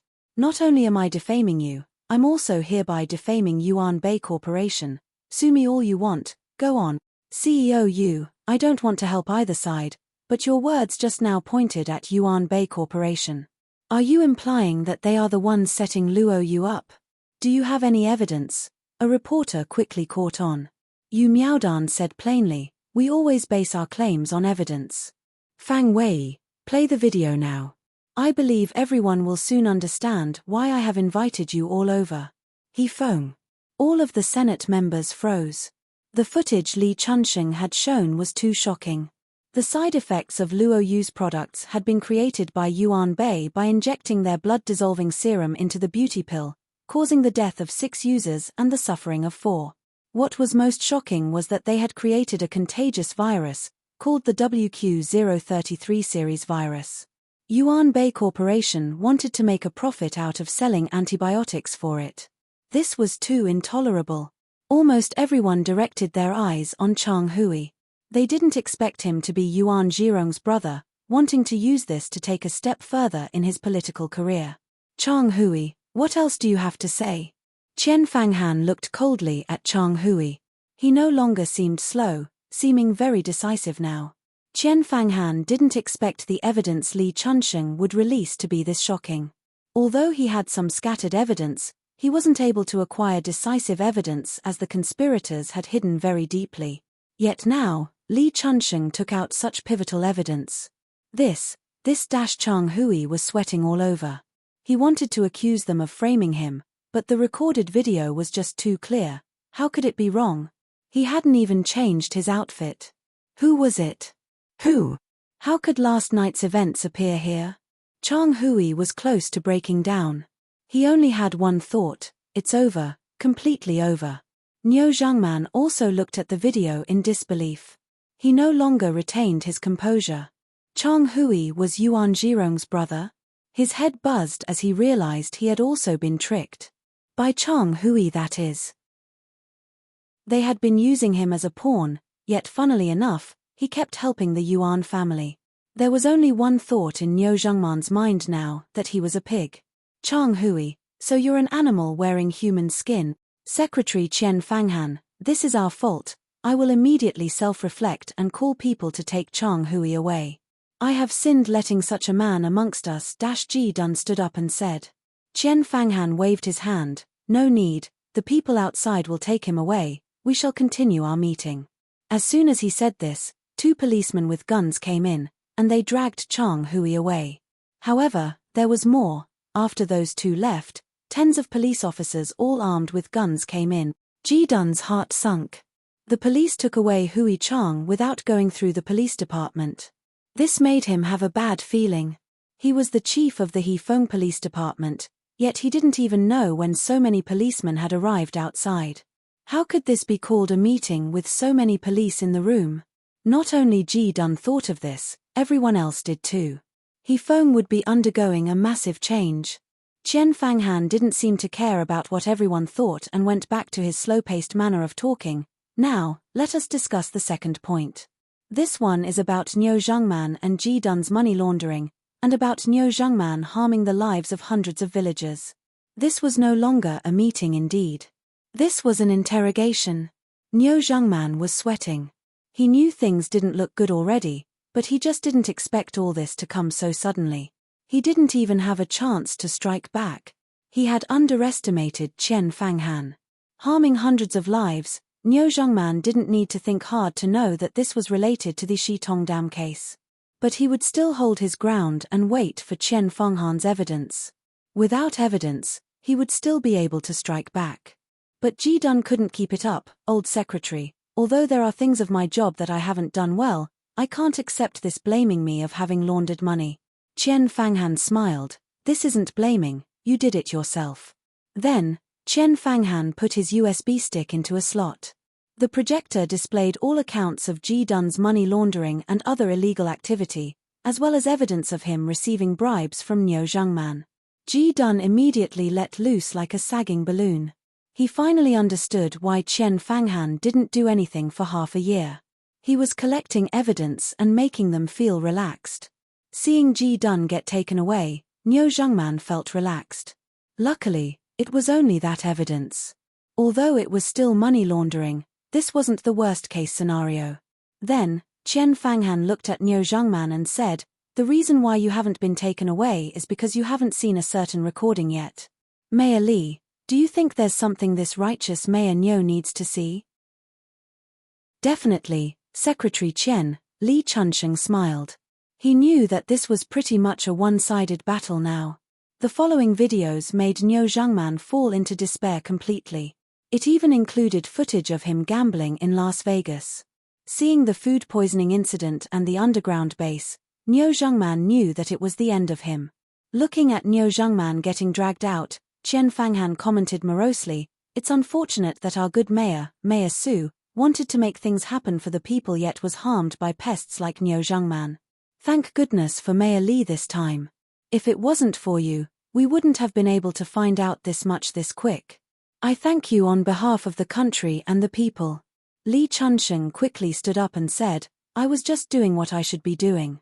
Compared to Secretary Qian's work, this much is nothing. Qian Fanghan waved his hand, there's no denying your work, what is true, is true. I just didn't expect Mayor Li to gather more evidence in a few days than I did in half a year. It seems we need to give the important positions to young people now. As Qian Fanghan stopped Li Chunsheng from saying anything else, he said, the third thing to mention today is that Niu Zhangman, Hui Chang and Ji Dun are relieved of their duties and that Mayor Li will be serving as Hefeng's substitute mayor and as its central secretary at the same time. What followed was a round of applause. Everyone clearly agreed. Li Chunsheng sighed. This all came to be thanks to Yi Mo. He engraved into his mind to, no matter what, never fight Yi Mo. He had 10,000 ways to end Niu Zhengman, yet he'd chosen the most complicated way. Only this was able to make him and Shishio benefit the most. Okay then, most of our government officials are still good people. I will now have the police surround the Yuan family. This meeting is a turning point for Hefeng. What we need to do next is to face this crazy Yuan family and see what they're up to. Qian Fanghan stood up and declared in a loud voice. What made Xiao Lei very overjoyed was that not only could her channel broadcast live what was going on, but they had also captured Niu Zhengman and his men getting taken away. What made Xiao Lei very overjoyed was that not only could her channel broadcast live what was going on, but they had also captured Niu Zhengman and his men getting taken away. What is more, when Li Chunsheng came out, he accepted her to interview him and invited their channel to go get the Yuan family together. All the workers in Peacock Channel felt that they had earned a lot that day. They were only an average news channel in Beijing, but thanks to Xiao Lei's connections, they could broadcast something as significant as that in Hefeng. Not even Hefeng Channel got to broadcast it. Almost all the higher-ups in Hefeng, the police and many congregated reporters went towards the Yuan family's place. Lu Yingying trusted Yi Mo. She had been waiting at the outskirts of the Yuan family's mansion. She hadn't even eaten lunch. Yi Mo indeed didn't disappoint her. When she saw the massive crow coming, she knew she would get her revenge. Lu Yingying wiped her years off. She was finally going to get her revenge. She walked towards Xiao Lei, ready to tell her everything Yuan Zhirong had done. The same feeling of shock took place in Guilin and Yu State. The video Yu Miaodan had played shocked everyone. The problem with the beauty pill and the health pill was actually a shenanigan of the Yuan Bei Corporation. Yet not only had they done this, in order to dominate the market, Yuan Bei Corporation was going to spread a virus. The uproar this caused even exceeded Luo Yu's conference in Beijing last time. Everyone gazed at Lu Tsueyang in contempt. She never would have thought that Luo Yu could take out such shocking video proof. No wonder they had said they were going to give everyone a clear and happy answer. What could be more clear than that? CEO Yu, I knew that Luo Yu wouldn't be capable of doing such a thing. I trust Luo Yu, a reporter said and then asked, CEO Yu, may I get a copy of this clip? Yu Miaodan sneered. She knew these people's character. If Luo Yu was on the downside, they would come to them and kick them. It was the law of the jungle in this world. Yu Miaodan smiled and said, you may download the clip from our official website. I don't want to disturb everyone's work. I will conclude the press conference. Almost everyone felt the trip there had been worth it. It was in a matter of minutes for the clip to spread all over the country, but Xiao Lei's channel still took the lead. The press conference in Yu State had been arranged by Ning Zhongfei and Li Mumei. Then, she also released a video of these departments threatening them to take away their license, among other stuff. Yu State was in shock. Almost immediately after the video was released, the government reacted. They quickly fired these people and gave back what they had taken. At that moment, everyone realized how powerful Luo Yu was, so great that no one would dare do anything. And they hadn't seen all of their power yet. In that moment, everyone's eyes were glued to Beijing's Peacock News channel. They were broadcasting how the corrupted Yuan family colluded with government officials, developing a virus, and framing Luo Yu. Yuan Zhirong sat in his mansion with a pale face. He looked through the window as the police surrounded his manor. His heart sunk to the bottom. Although a few minutes ago he had received news that a video of their meeting last night had been leaked, he calmed down quickly. He tried to contact Chang Hui and Niu Zhengman, but their phones were turned off. Although he thought they might be in a meeting, he still had a bad feeling. Yuan Zhirong still believed he could use his power and overcome it. But when he heard that Chang Hui, Niu Zhengman and Ji Dun had been all taken away, he knew things were not good. He had underestimated Luo Yu's power. It had only been one night and they completely turned the tables. He needed to run away immediately, but he also realized it was too late. Yuan Zhirong, you have been surrounded. Raise your hands and come out, a policeman said with a microphone. President, we have been exposed, Yuan Weiping said calmly. Yuan Zhirong looked at the people outside with a green face. He really couldn't understand who had exposed him. Those who had been in that room were only his brother, his son, and Weiping, who would have leaked it. But Yuan Zhirong knew it wasn't the moment to think about it. He said to the police waiting outside, "We have 36 scientists in our manor. With only pressing the button of this controller, they will all die. I have no other requests but to let us go with a helicopter, and not to do anything in an hour." Qian Fanghan and Li Chunsheng glanced at each other and laughed. Did he think he could run away in an hour with a helicopter? Just when Qian Fanghan wanted to order the snipers to execute Yuan Zhirong, his secretary handed him the phone. After the call ended, Qian Fanghan's expression wasn't good. No one knew what the content of the call was, but Yimo could hear a bit from the side. Agree to his words, let him go for now. The safety of the hostages is top priority. Although he knew this was unreasonable, Qian Fanghan couldn't do anything about it. He knew it was being broadcasted live. Li Chunsheng looked at Qian Fanghan confused. He didn't say anything. Yimo used his spirit sense. Yuan Zhirong had a sneer on his face. He said to Yuan Ping, "Prepare the helicopter. We will leave immediately." Binger, Yuan Zhirong stopped speaking as Yuan Chibing ran out of the mansion as though he had gone mad, and shouted as he ran, "I'll tell you everything.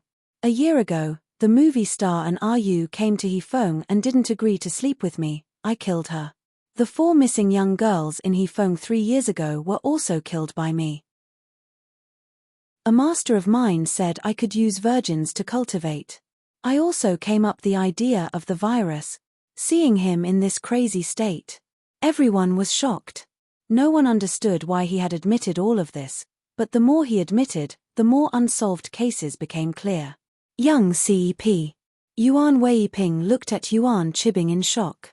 Yuan Zhirong said hatefully, "This delinquent son, ignore him. Let's go." Yuan Zhirong left without hesitation. Yuan Weiping glanced at Yuan Chibing and sighed. As though he could feel Yuan Zhirong was leaving him, Yuan Chibing recovered his consciousness and turned back yelling as he ran, "Dad, wait for me. I'll die if I stay." But Yuan Zhirong didn't seem to have heard it. After half a minute, a helicopter rose up and disappeared very fast. Yuan Chibing collapsed on the ground, whimpering. Yuan Zhirong sneered and pressed the controller. "I told you to investigate, but you never found anything." Boom! The mansion exploded, leaving behind a huge mushroom cloud. Boom! The mansion exploded, leaving behind a huge mushroom cloud. Everyone was shocked. The police had agreed to his request, yet he still blew up his mansion. No one knew why though. If it was about destroying the evidence, the base should have been enough. Yimo didn't expect that the power would be so great either. Even the base was probably affected. "President, something doesn't seem right." Yuan Weiping was looking at a screen. "Get rid of all communication, go into stealth mode, and maximize our speed. It doesn't matter if it seems right or wrong, as long as the base was destroyed," Yuan Zhirong said. Yuan Weiping said worriedly, "Our base wasn't blown up, the mansion was blown up instead." "What?" Yuan Zhirong immediately figured out why the video was leaked. Their family had been infiltrated. Yuan Zhirong spat out blood in his rage. "Luo Yu, I admit I underestimated you. If I don't get revenge for this, then Yuan Zhirong's face was white as paper. He knew that he had lost completely this time. Li Chunsheng saw that Qian Fanghan wasn't saying anything while the helicopter left and immediately knew that this was a problem. However, no matter how strong the Yuan family was, could they be stronger than the Song family? Hence, he didn't worry that Yuan Zhirong would get away. Seeing the helicopter leave without being stopped, Yimo sneered. This was just as he'd expected. This was a clash between higher-ups, but that had nothing to do with him. Qian Fanghan's face had "This has nothing to do with me" written all over it. "You big shots can brawl all you want, but there's no way you can escape from my eyes." I really want to see how someone will save you in this situation. The person who would try to save Yuan Zhirong was pretty much a pig waiting to be roasted. Yimo didn't understand how his helicopter could be so fast, though. It couldn't even be called a helicopter, but rather a jet instead. Yimo didn't care about any political brawls. He wasn't going to let Yuan Zhirong go. Even if he had to take a spaceship, Yimo would still chase him. President, should we find a place where we can get an alternative vehicle before leaving? Although our plane is the best in the world, it's just too big, Yuan Weiping said worriedly. Yuan Zhirong's veins were bulging. He still wasn't able to determine who could have had such power as to relocate all the bombs from the base to his mansion. He had dominated everyone all his life. Since when did he have to suffer this hard? No need, since they say they can delay the chase for 1 hour, they should be able to. If they can't do even that, then I'd rather die than give them what they want, Yuan Zhirong said cruelly. President, although that thing is very important, anything can always happen, just like last night. Also Yuan Weiping paused.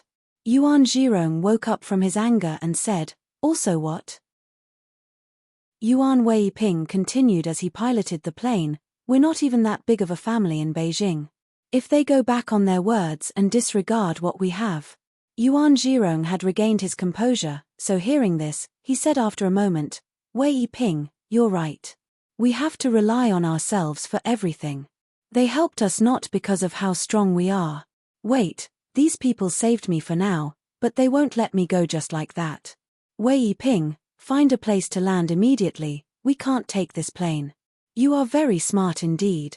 But your Yuan family is useless. A virus that was pretty much finished was given to you, yet you weren't even capable of spreading it. Such incapable people. For some minor interests, you went and offended a small company. If you don't want to die immediately, stop the plane at the Duanheng ranges, a voice suddenly sounded, seemingly very angry. Yuan Zhirong and Yuan Weiping looked at a speaker in the corner. Even if they were idiots, they would still realize that they'd been completely used. Who are you? Who the hell are you? Yuan Zhirong screamed at that speaker. Calling Luo Yu's product just some minor interest, who the hell was this person? Yuan Zhirong had been using people all his life, but he had never been so utterly used himself. You don't need to ask who I am, you just need to steer the plane where I tell you to. Although I don't care about that thing, your life still has some use, the voice said. How did our Yuan family offend you? Are you the one who gave the thing to Binger? Why did you do that? Why did you not choose all those big families but us instead? Yuan Zhirong's tone was getting crazier. The cold voice replied, because your family wasn't too powerful. That's why I chose you. But like the pig you are, you blew up your mansion instead of the base. The reason I saved you is because you can still be of some use. Yuan Zhirong was dazed and said dumbly, I'm a pig indeed. Ha ha ha, I was a pig once, but I won't be a pig twice. If I really go where you tell me to, I will probably still die. You're just making me bring the thing. Even if I die, I won't let you get what you want. You want death. Do you not desire revenge? The tone was much smoother this time. Yuan Zhirong's expression was one of madness. My greatest enemy is you, but I know that I can't get revenge. If I were able to kill my enemies, my first victim would be you and then Luo Yu. I know that even if this hadn't happened, when I gave the thing to you, our Yuan family would still be over. Weiping, let's die together, steer the plane towards the rocks. Weiping answered calmly, yes, President. Then, the plane charged towards the mountain. Hearing this, the tone of the speaker became agitated. Yuan Zhirong, you're crazy. Stop right now.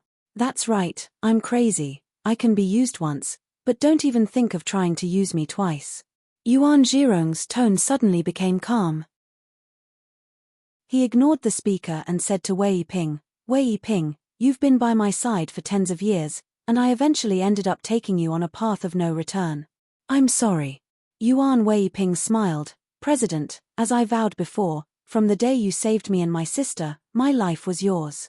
Okay, Weiping, I'm a few years older than you, just call me Big Brother. Yuan Zhirong's tone was very calm, and he had a deep sense of relief. He knew that no matter what, there was no way out. Big Brother. Yuan Wei Ping said without hesitation. As soon as he called him Big Brother, the helicopter crashed into the mountain in a huge explosion. Yi Mo, who was following behind closely in the air, stopped. He could tell that this was suicide. He didn't understand why Yuan Zhirong still sought death after having made it out. Yi Mo landed near the rubble. Their bodies almost couldn't be recognized. Yi Mo scanned his spirit sense and was sure that the two dead men were Yuan Zhirong and Yuan Wei Ping.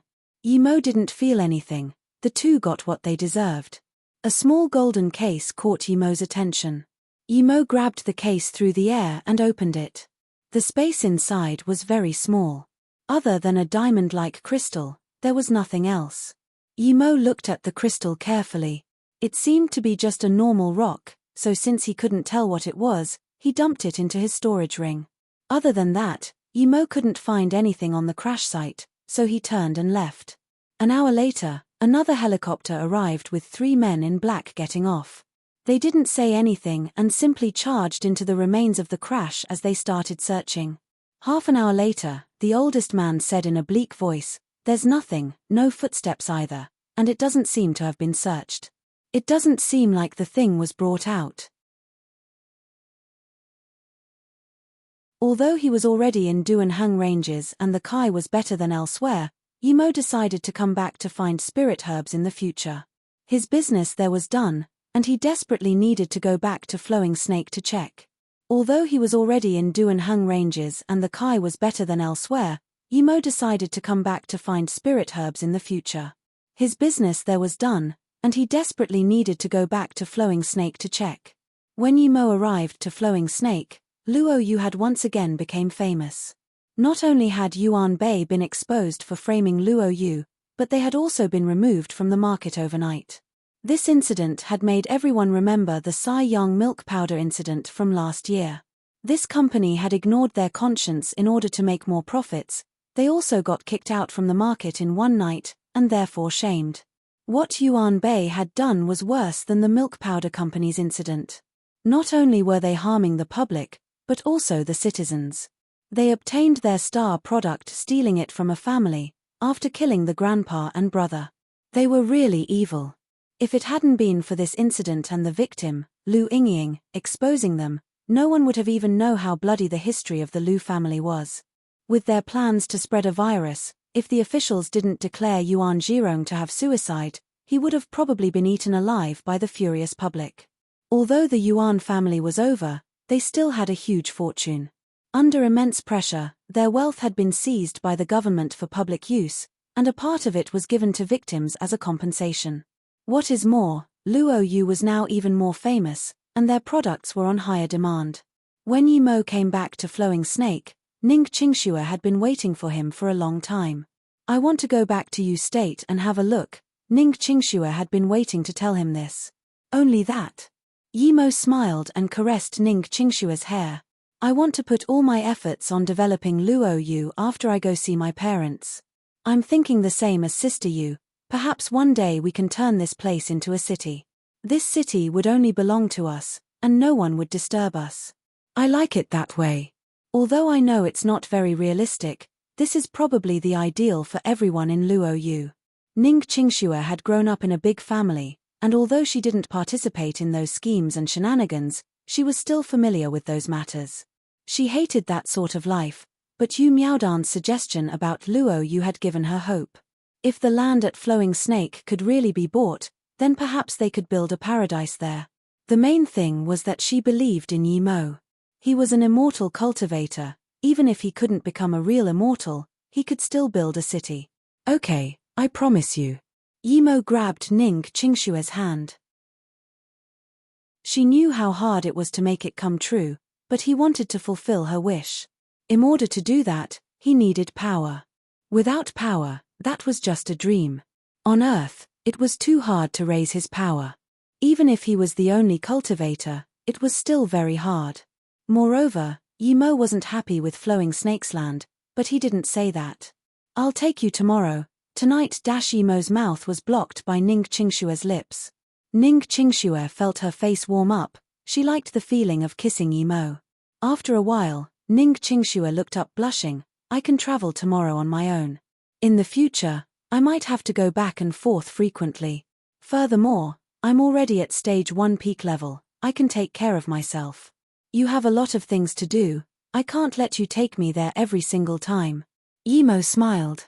Although he didn't think that it was troublesome for him to take Ning Qingxue to U State, he respected Ning Qingshue's opinion.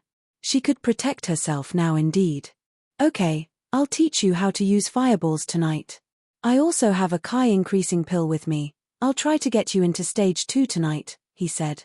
However, Ning Qingxue put her arms around Yimo's neck and said, you can teach me these later. Tonight, I'll stay with you. Yimo and Silver sent Ning Qingxue off to the plane before going back to the company. Silver couldn't be taken on the plane, so she could only stay and let Yimo take care of her. Because Ning Qingxue hadn't learned the fireball the previous night, Yimo could only give her a few Kai increasing pills and all of his fireball charms.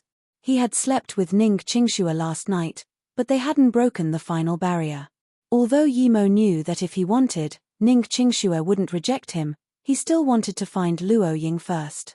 He had been with Luo Ying in Luo Yu continent, she had saved him more than once. What is more, she had almost lost her life saving him before transmigrating there. He owed Luo Ying 2 live reincarnations. So, in his heart his master was in the same place as Ning Qingxue.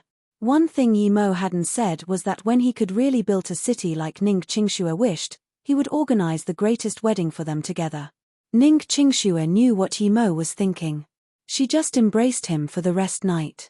Although they didn't do anything more, it was enough for Ning Qingxue. As long as she was with Yimo, she was happy. If Ning Qingxue really hadn't seen her parents for some time and if there weren't problems with Fei Yu, Ning Qingxue in reality wouldn't have wanted to leave Yimo. Yimo knew he still needed to increase his power. He couldn't take on an entire army, much less a country. If even in the hidden sects he wasn't invincible, in the inner hidden sects it was quite complicated. Even the monk Wu Dan was on a par with him, who could be sure that the only master in the outer hidden sects was Wu Dao? Furthermore, Yimo wasn't fighting alone now. He had his family, wife and friends. Even if he could run away, they would be in great danger. Although he hadn't been to the inner hidden sects, Yimo was sure there were people stronger than him, and not just 1 or 2. But even so, he still needed to go to increase his power and find spirit herbs. He also needed to take revenge on Tai Yi for almost killing Ning Qingxue. He wasn't going to tell her about this. Before going to the inner hidden sects, Yimo still wanted to see the place where Zhong Zhuhui had gone missing. In Flowing Snake, Yimo had stayed in his room making magic artifacts the entire day. Before he left, he wanted to give everyone important to him a defense artifact. When Yimo was done, he put them away in his ring. He immediately after sensed someone entering his room. Yimo was shook. Who was entering his room? He had just found out. Since when had a master like this arrived to Flowing Snake? Who are you? Yimo suddenly turned around and saw a figure by the window. The person by the window seemed very shocked that Yimo was able to notice him, and stuttered in Chinese, did you detect my arrival? The person by the window seemed very shocked that Yimo was able to notice him, and stuttered in Chinese, did you detect my arrival? Save the bullsh***, tell me who you are or you won't have a chance to talk again, Yimo said coldly. Even if this person told him who he was, Yimo still wasn't going to let him go. That room was Ning Qingshue's. If he hadn't been there that day, Ning Qingxue would have been by herself. How could Yimo let a stranger who snuck into her room go? The reason Yimo had asked was to see if there was anyone else involved. The man was a foreigner, he had white skin and a small figure. Although Yimo had spirit sense, he couldn't keep it out 24/7. But even if he didn't, Yimo could still feel anyone coming near him. This was the first time he hadn't noticed a person, and this had raised alarm bells for Yimo. As soon as Yimo spoke, another man jumped inside. He was much bulkier than the other man. This was a black man. Yimo scanned his spirit sense out, there was actually a third man outside. Yimo sneered, but stayed quiet about it. No chance, the first man repeated and laughed. Then he said sardonically, you say we have no chance. Do you know I can kill you simply by waving my hand? The other man also didn't move nor say anything. It was as though Yi Mo didn't exist in his eyes. There were 2 white men and 1 black man. Yi Mo was confused. Since when was he in conflict with those foreigners? Why did they want to capture Qingxue? They had a strange Kai around them. It wasn't like the Qi wave of ancient martial arts cultivators, nor like his spirit Kai. It was very subtle, but as strong as the power of ancient martial arts, so Yi Mo couldn't judge how strong they really were. To be honest, Yi Mo had never seen such power before, and he didn't know what they were cultivating. Yi Mo just asked coldly, I don't know you, why are you here? You're unlucky, why are you in Ms. Ning's room? Oh, are you her man? Ms. Ning Qingxue is quite pretty, but don't worry. We're here to invite her to our headquarters, we have no ill will. But it's very troublesome that you know about this. However, if you tell us where she went, we can let you go, the first man said casually. Yi Mo's expression was cold. Ning Qingxue didn't know these people for sure, why did they want her? Yi Mo suddenly realized something. Eden must have told what Ning Qingxue had said to the US government, and now they wanted her for information. Because this matter was confidential, the US military wanted to abduct Ning Qingxue so the Chinese military couldn't find out. One really can't be too kind-hearted. Yi Mo had killing intent. If he had killed Eden then nothing would have happened. But he hadn't killed Eden, nor the pirate. Although Yi Mo knew it wasn't Eden's fault, in the cultivation realm dead people were the safest. The foreigner noticed Yi Mo's killing intent. He sneered, it seems that Ms. Ning has told you about the incident, and you know how serious it is. If you're willing to come with us, we can let you live. Yi Mo sneered, I really wanted you to piss off, but now you no longer have that chance. As soon as Yi Mo said this, he swept 2 wind blades at the 2 men, followed up by 2 fireballs. He didn't need to have mercy on these stupid foreigners. PSH the first man dodged the lethal strike with extremely rapid speed, so Yi Mo only managed to cut one of his arm off. The fireball turned that arm into ashes, but it didn't hurt his vital organs. The other man completely dodged the wind blade and fireball, and he shot back a spark of lightning. It was the first time Yi Mo saw someone as fast as these 2, they were no lesser than ancient martial artists. Lightning-style attack was rather strong in the cultivation realm. Only those who had a lightning spiritual root could use it. Yi Mo hadn't expected to see someone use lightning style on Earth.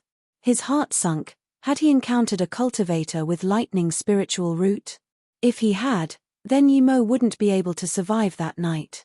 But Yi Mo soon found out that he could dodge that lightning strike easily. It didn't have the lock-on of a strong spirit sense. It struck the floor, creating a large hole.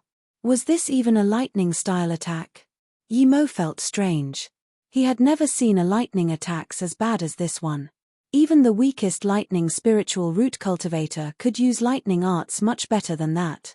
He's a wind and fire type mutant and he has reached level 4, we will retreat and request for backup, the white man who hadn't come in said in English. Yi Mo just woke up from his shock, and realized that the 2 intruders were retreating. Regardless, since they had come, Yi Mo wasn't going to let them go. That lightning strike couldn't damage him, but if he let them go, that would be real disaster. If their lightning-style cultivation reached a certain state, even he wouldn't be a match for them. The first man was shorter and seemed to be agile, furthermore, he knew Chinese. Yi Mo threw 3 wind blades after him, before they jumped out of the window. The man already had an arm cut off, with a few more wind blades, he would be sliced into pieces and fall on the ground. The lightning-style man was tall and very fast. After seeing his teammate get killed, he threw 2 more lightning strikes at Yi Mo. Yi Mo could feel that that lightning strike was even weaker than the one before. He shouldn't bother dodging it, so he just went past it and threw a fireball at that man's back. Yi Mo thought that since they could dodge his wind blade and fireball, they would dodge that fireball for sure. But as soon as he did, the next wind blade would slice off their legs. What Yi Mo didn't expect was that who he considered the strongest lightning-style cultivator couldn't even dodge his fireball as he ran. He was just burnt into ashes. Yi Mo was dazed. Why was it that easy? It was as though he had used huge amounts of power to lift up something heavy, only to find out it was hollow and made out of plastic. Could lightning-style cultivators really be that weak? Yimo shook his head and put down the thought. There had been one more, but when Yimo searched for him, he was already out of his spirit sense range. Yimo thought about what just happened. He wanted Shu Yuhua to investigate, but there were mountains all around Flowing Snake. It was impossible for the current state of Flowing Snake to lock someone good down. Unless this place became a city. A city. Yimo realized that he might actually have to build a city there. Yimo walked to the lightning-style man's body and didn't feel that he cultivated lightning steel cultivation method, nor spirit Kai. That man wasn't a Dao cultivator. If he wasn't, how could he use lightning-style magic? Mutants. Yimo thought of this word. That mutant power was too weak for him. Even if he had been struck, he wouldn't have gotten hurt.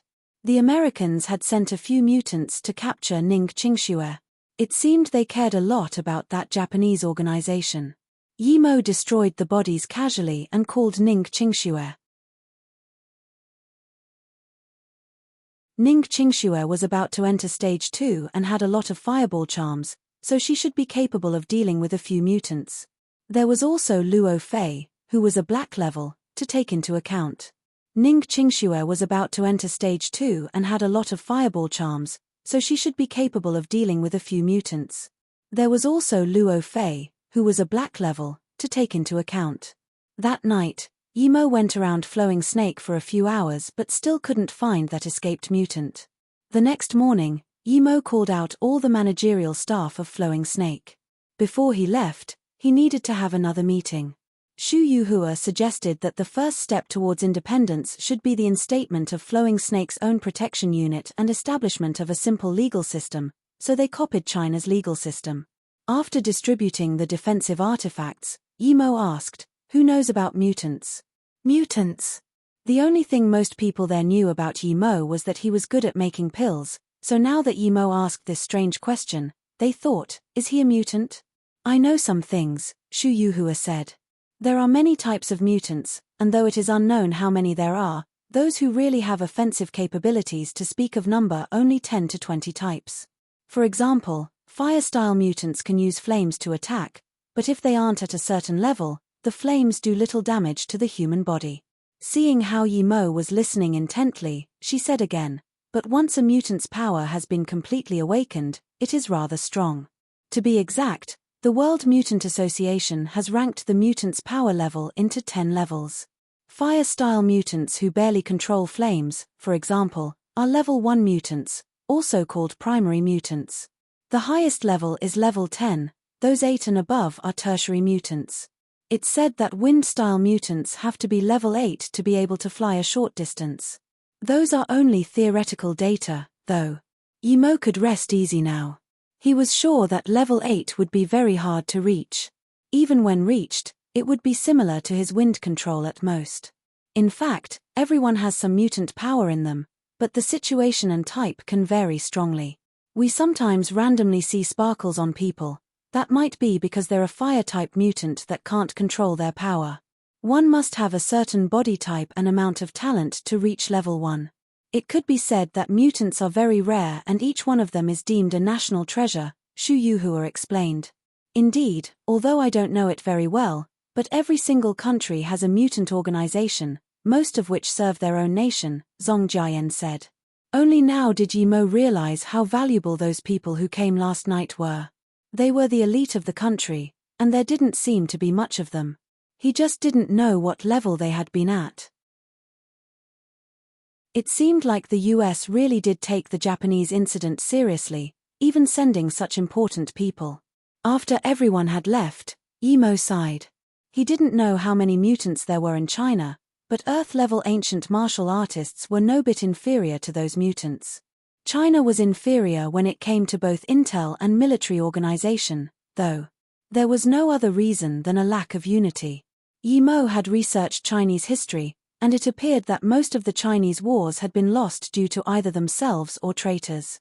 They often fought among themselves, preferring outsiders to win instead of their opponents. China was also far inferior in terms of technology. Yimo shook his head. Casting these thoughts aside, Yimo handed silver to Yu Miaodan. He was going to finish up his things and go back to cultivating while searching for Luo Ying. 4 State, 9 Moon Sect. This was the second time Yi Mo came here. The first time was when he was searching for Luo Ying. Yi Mo once said that he was going to eradicate this evil place. It wasn't the first time that the 9 Moon Sect people offended him, but he had been very busy in the past and didn't have time to deal with them. Strictly speaking, the 9 Moon Sect was also in the ranges of Mount Qingshao. When Yi Mo came here today, he almost couldn't believe that this was the 9 Moon Sect's place. What was once a huge maze of structures now only had a few broken pillars and shattered walls. Burnt rubble laid everywhere. Yi Mo came down from the sky, scanning around with his spirit sense, and he soon saw some clues. There must have been a huge fight. Looking at the ruins, Yi Mo remembered Nai Shuang. Yi Mo didn't have any great impression of her. If she hadn't risked her life trying to send him news, perhaps he wouldn't have even helped her last time. Just as Yi Mo wanted to leave, his spirit sense stumbled upon an underground room. Although the entrance was blocked, Yi Mo could still scan his spirit sense in. The door wasn't very thick, and it couldn't block his spirit sense. There was a body inside. It was a bit saggy, but it had a set of big red robes on it. Yi Mo thought of Nai Hongi. This woman might be the master of that Nai Hongi. She had some dried blood on the corner of her mouth. She probably had a huge battle with someone right before she died. She had a bag next to her, inside of which was an ancient sheepskin book. Yi Mo thought that it had to be the cultivation method of the 9 Moon Sect. Yi Mo had no interest in it and didn't even want to go down. This stone room looked ghastly anyway. It was the kind of place where spirits and ghosts gather. Yi Mo shook his head, and just as he wanted to leave, 3 figures walked down the small crooked mountain path, clearly heading to the 9 Moon Sect. Nai Shuang. Although they were still far away, Yi Mo recognized her at first glance nonetheless. It seemed like that lotus life pill had saved her, but what was she doing here? Yi Mo didn't want to see Nai Shuang, so he hid. When Yi Mo's spirit sense scanned across them, he found that Nai Shuang's was already below yellow level. Last time he saw her, she was yellow level middle stage. If this went on, perhaps in some time, she would become an ordinary person. The 2 men who followed Nai Shuang were very bulky and carried some digging tools with them. They were just normal humans, probably they had never cultivated. Yi Mo could immediately tell that Nai Shuang wanted to dig out the cave the old woman was in. It's here. Dig open this place first. As Yi Mo was lost in thought, Nai Shuang had already brought them to that underground room. The 2 men walked to where Nai Shuang was pointing at, but they didn't begin digging. Instead, they stared at Nai Shuang lustfully without shame. The 2 men walked to where Nai Shuang was pointing at, but they didn't begin digging. Instead, they stared at Nai Shuang lustfully without shame. Without Luan, Nai Shuang no longer had that succubus lure, but she was still much prettier than any celebrity. She looked feeble and like she needed protection. With her soft but very busty chest, she was very enticing. If there were a lot of people there, they would at most check her out a bit, but there was no one there, and the mountain was very steep. Moreover, birds rarely went up that high as well. If something happened there, no one would know. Nai Shuang looked like a young girl, and she had brought 2 bulky men there. No wonder they looked at her like that. Nai Shuang didn't seem to notice the way they stared at her. She just groaned, "Keep digging. My master told me this is where she buried the gold." "What? Are you saying there is gold here?" one of the bulky men said excitedly. The other man also looked at her excitedly. Even the lust in his eyes had receded a lot. Yes. Hurry up and dig, I will treat you guys well," Nai Shuang ushered.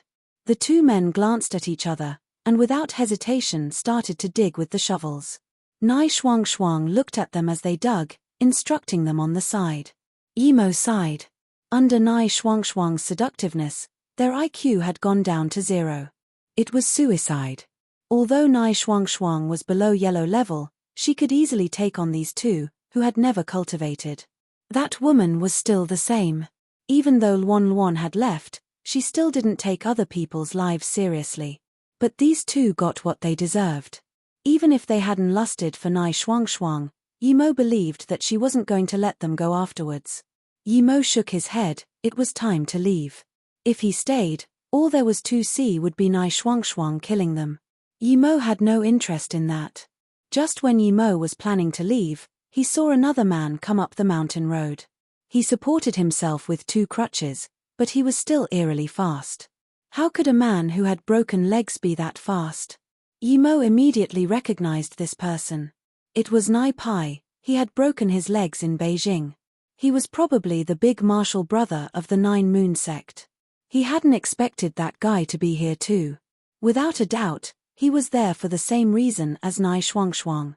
Nai Shuang was so weak that she didn't even notice his arrival, and kept instructing the 2 men to dig.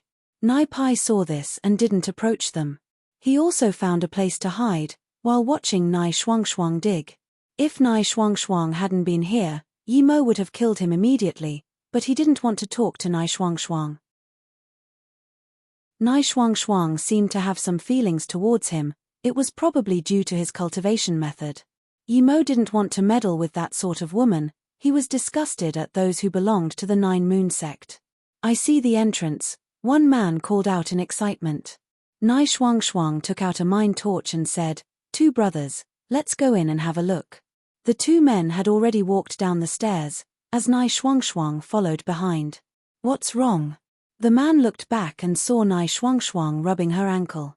"I think I twisted my ankle," Nai Shuang said guiltily. "What the hell?" the man at the back muttered.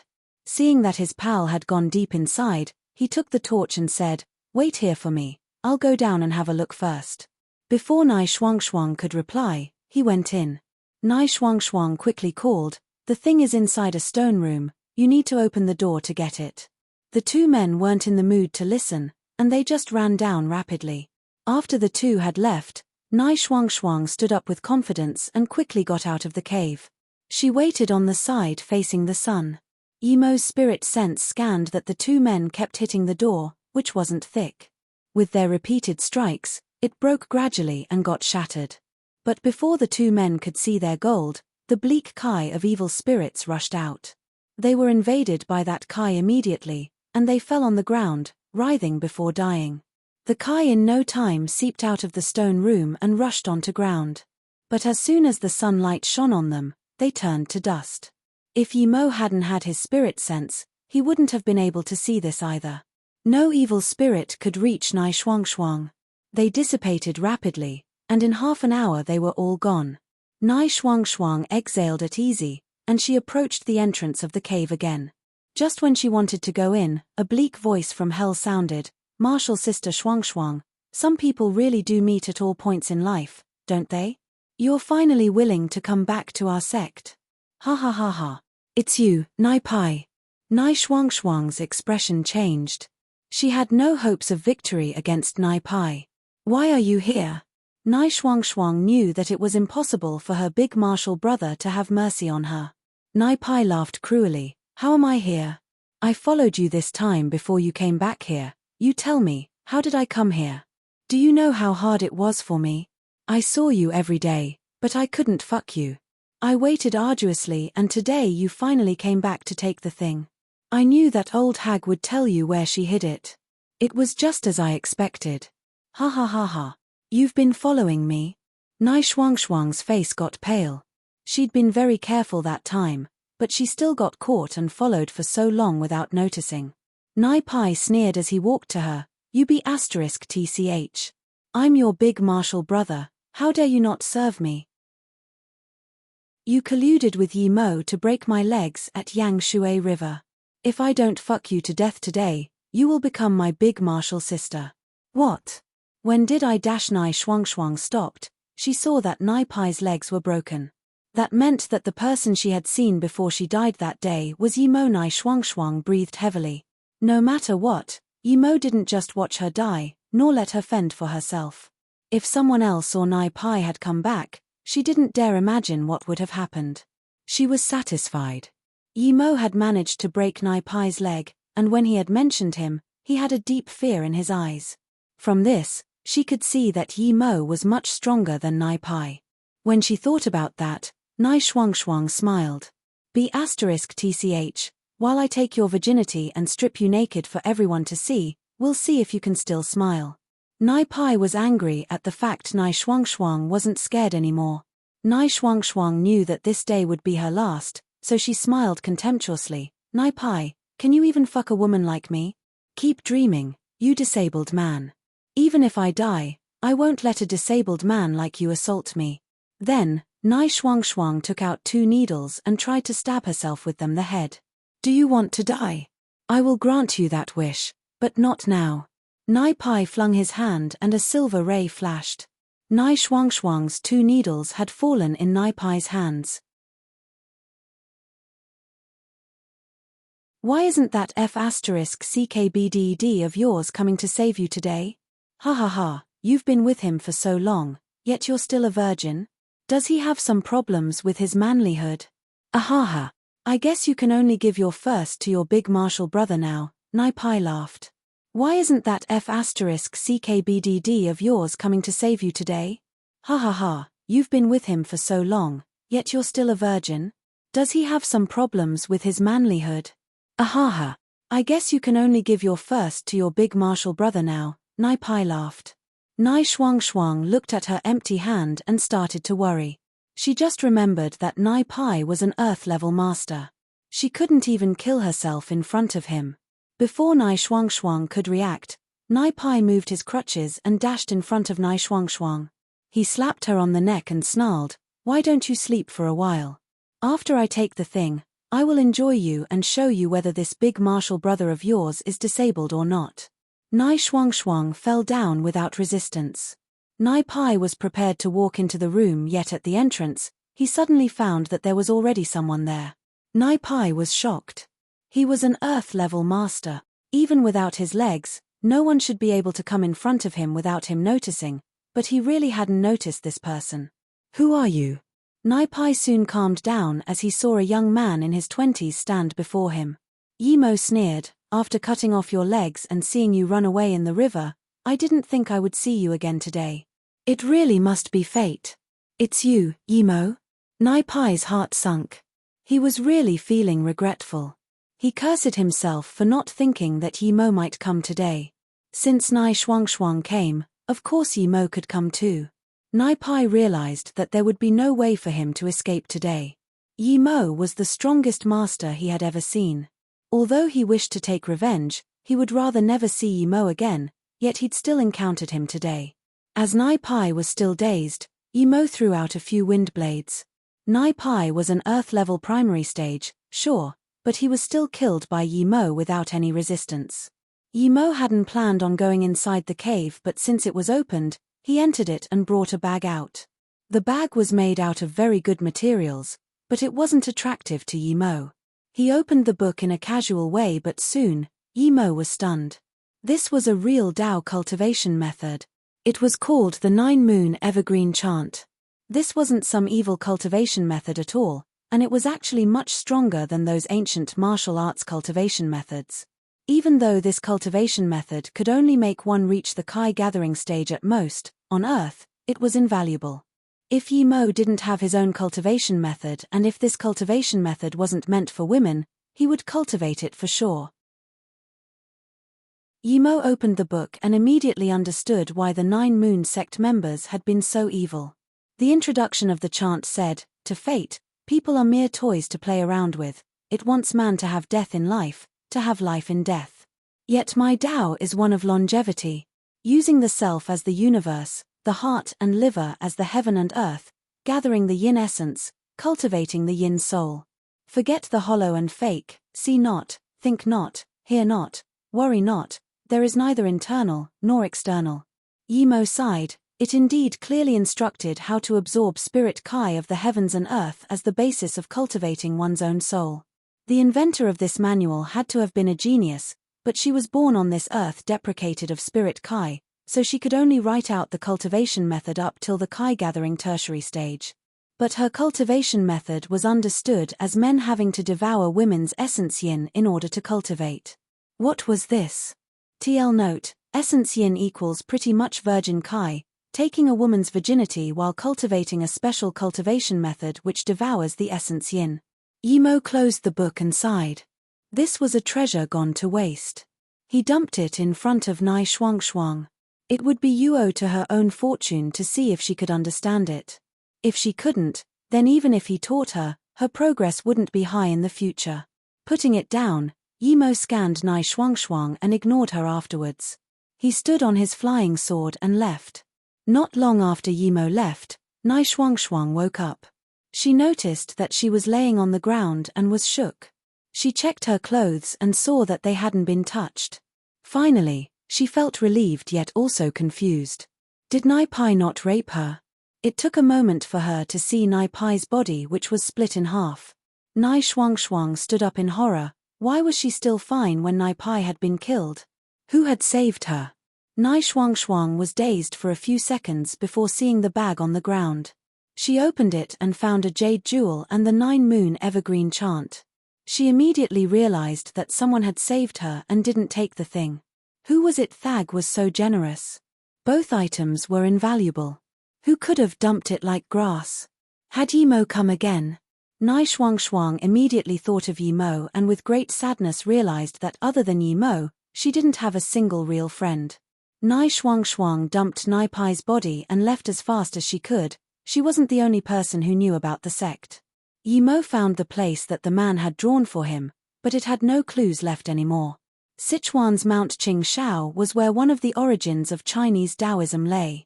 The tallest peak, Peak Laro Jun, was 2,363 meters above sea level. It wasn't as beautiful as Mount Qing Cheng, so it wasn't as famous. Nevertheless, it still became one of China's protected areas 20 years ago. This place was steep and lacking spirit kai, so Yimo really didn't know why the Broken Fist Hall had chosen this place to establish their sect. Still, Yimo had come to find Zhongzhuhui today, so he had to go see their sect. Yimo only spent a little more than 10 minutes to find the sect. This sect was located in the mountains. Yimo couldn't help but commend the ancients for building this place on this steep mountain. There were cliffs everywhere. On the top of the mountain, one could read the 3 blurry words Broken Fist Hall, showing its past glory. Yimo walked in. It was very quiet inside. Yimo sighed. It seemed that Zhongzhuhui had agreed to his words and annihilated everyone here, but he had never returned. Yimo pushed open the front door to the main hall, and there was a loud creak which seemed eerily dominant in the middle of this silence. All the chairs were covered in dust. Yimo scanned outwards with his spirit sense and there was no one around as expected, but when his eyes fell on the painting of the Broken Fist Hall's ancestor, his eyes went cold. A dried human head covered in dust was sitting in the middle of the candle table. This head was Zhongzhuhui's head. Zhongzhuhui was killed and his head was here. Was there someone in the Broken Fist Hall stronger than Zhongzhuhui? Yimo took down the head and in his rage, he kicked the drawing and shattered the tables. Afterwards, Yimo found a good spot and buried the head, before making an epitaph which said, "Brother Zhong, you died for my sake, thus I shall avenge you." Then, Yimo suddenly came to realization. Zhongzhuhui had definitely annihilated the Broken Fist Hall, but if he was still killed afterwards, wouldn't that last survivor target the Zhong family as well as Flowing Snake? If the person who killed Zhongzhuhui wasn't from the Broken Fist Hall, why would he put Zhongzhuhui's head there? Concluding this, Yimo couldn't stay here anymore. He felt like there was something he'd missed, but wasn't able to think of what it could be. Yimo was pretty certain that his guess would be right. If the Broken Fist Hall really did have such a master, he would definitely try to get revenge. Even if he couldn't find out that Yimo had his base of power in Flowing Snake, he would go to the Beijing Yi family. Yimo was pretty certain that his guess would be right. If the Broken Fist Hall really did have such a master, he would definitely try to get revenge. Even if he couldn't find out that Yimo had his base of power in Flowing Snake, he would go to the Beijing Yi family. Even if he didn't, he would definitely go to the Shenjiang Zhong family. Yet he hadn't gone to find him nor the Zhong family. This was strange. Someone who could kill Zhongzhuhui had to be at least at the latter Earth level stage. This kind of person shouldn't be afraid of him. Yimo believed that what happened in Dian Kang couldn't have spread out. At most, some people maybe knew that he'd killed multiple Earth-level middle stage and primary stage He Liu sect members. Before Yimo left, he really wanted to burn this place down, but because it must have been hard for the ancients to build this place, he didn't do it in the end. Although he had no idea who might have killed Zhong Zhuohui, Yimo still called Xu Yuhua to tell her about it so that she could be on alert. Before Yimo could dial the number though, his phone rung. Yimo frowned. Normal numbers couldn't dial him, so who was this? President, the call has gone through. Somewhere in a high-level mansion in Beijing, a caller grabbed the phone in excitement. What? I'm coming. Almost instantly, Han Zixin rushed to the phone and grabbed it. Old brother Yi, your phone is really hard to reach. I told these dialers to call your phone constantly 24/7 for more than 10 hours to finally reach you, haha. But it's my luck that I could reach you at all. Han Zixin's cheerful laughter sounded. Yimo was speechless. This Han Zixin really had his ways. The first time when he was in Hong Kong, he called for a few days non-stop. And now, as soon as he took out his phone, it was reached again. Elder Han, what's up this time? Yimo asked speechlessly. He was so busy now that he couldn't even deal with his own things and cultivate. He really didn't want any further matters to deal with. Han Zixin laughed awkwardly. Hehe, sorry, I really need your help this time. Your stay in Beijing last time was really short, so, I was thinking. Yimo quickly stopped him and said, Old Han, it's not your style to stutter. If there is something up, just say it. Han Zixin said, I really desperately need your help. Can you come to Beijing? It's hard to talk on the phone. Yimo fell silent for a couple of seconds and said, Okay, wait for me, I'll come over in the afternoon. Han Zixin wasn't a bad person, and he had helped him many times. Even when the Heaven Squad were looking for trouble with him, Han Zixin still stood on his side. Now that he was in desperate need of help, Yimo had to help. Yimo wanted to go to Ninghai and take his sister, Tang Beiwei, to Flowing Snake and cultivate there for a while before going to the inner hidden sects, but now, it seemed he could only go to Beijing. Yimo called Xu Yuhua first before heading to Beijing. Although Yimo didn't know why Han Zixin needed him, Yimo knew that Han Zixin knew what was or wasn't appropriate. He wouldn't trouble him with some small things even if he had helped him. Han Zixin didn't expect Yimo to come this quick. He had only called an hour ago, yet Yimo was already in his house. What made him depressed was that every time Yimo came, his guards seemed to be just for show. Can't you just knock the door? Are you having an affair in daylight? Yimo asked confusedly and started to study Han Zixin up and down. You're having an affair? Han Zixin's face went black. He was a supreme general, yet now, he was being questioned whether he was having an affair. That's right, since you aren't, and since you're the one who called me, why care about some complicated gestures? Tell me, why did you call me here today? Hearing this, Han Zixin smiled brightly, making Yimo doubt whether he wasn't perhaps an actor. Yanger, go help me make Brother Yi some tea. Use the premium-grade Westlake Dragon Well tea the old bandit gave me last time. Han Zixin quickly pulled a chair for Yimo to sit on. Yimo sat down and said, Old Han, don't worry about that tea for now. Tell me why you need me first. You know that I've been really busy lately. I was just in Sichuan before then coming over. Han Zixin's face went black. Yimo was talking nonsense. 1 hour from Sichuan to Beijing? Who was he tricking? Even if Yimo went by plane, it would be more than 1 hour. But Han Zixin wouldn't share these thoughts out loud, so he said with a smile, Brother Yi, you know that all I have is this precious granddaughter Hanyang of mine. This time, I need you to help her a bit. Brother Yi, please have some tea. Hanyang made a warm cup of Dragon Well, and the aroma was good indeed. Yimo looked at Hanyang in surprise and said, Brother Han, your granddaughter seems very well, what does she need my help for? Hanyang heard this and seemed to want to say something but eventually didn't. In the past, she wouldn't even have cared about Yimo's words, but now she knew he was someone very powerful.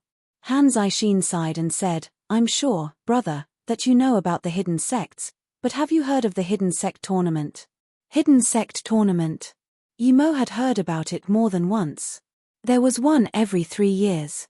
Last time when he met Mo Kang, he said that it had been changed to once every 5 years and that the location had changed to some city. What did this have to do with Hanyang? Thinking about this, Yimo said subconsciously. Of course I do, but hasn't it passed already? Passed? Who said so? Han Yang looked at Yimo strangely. Yimo felt his nose awkwardly. I don't know, maybe I heard wrong. I knew you would know about it. Han Zixin clapped his hands and laughed. Han Zixin continued, Han Yang is representing her sect for this tournament, and I want you to help. You want me to instruct her? Yimo studied Han Yang. Her power was a bit too low, yellow level tertiary stage. Was the standard this low? Han Zixin stood up excitedly and said, if you could instruct her then that would be even better. Yimo waved his hand helplessly. I cultivate different techniques from her, so no point in instructing her. Tell me, how else can I help?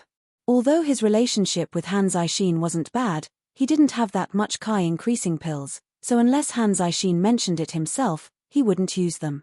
Hearing this, Han Zixin wore a disappointed look, but that face immediately faded. He said fervently, Yang's sect is called the Guanghan sect. It's a very small sect. Although it's an outer hidden sect, it ranks at the very bottom. A sect like hers can only come to the tournament once every 3 times, which is 9 years. Now that it's 5 years in between every tournament, Guanghan sect can only come every 2 times.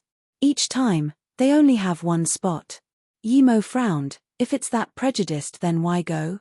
Han Yang smiled bitterly, because the prize is very good each time.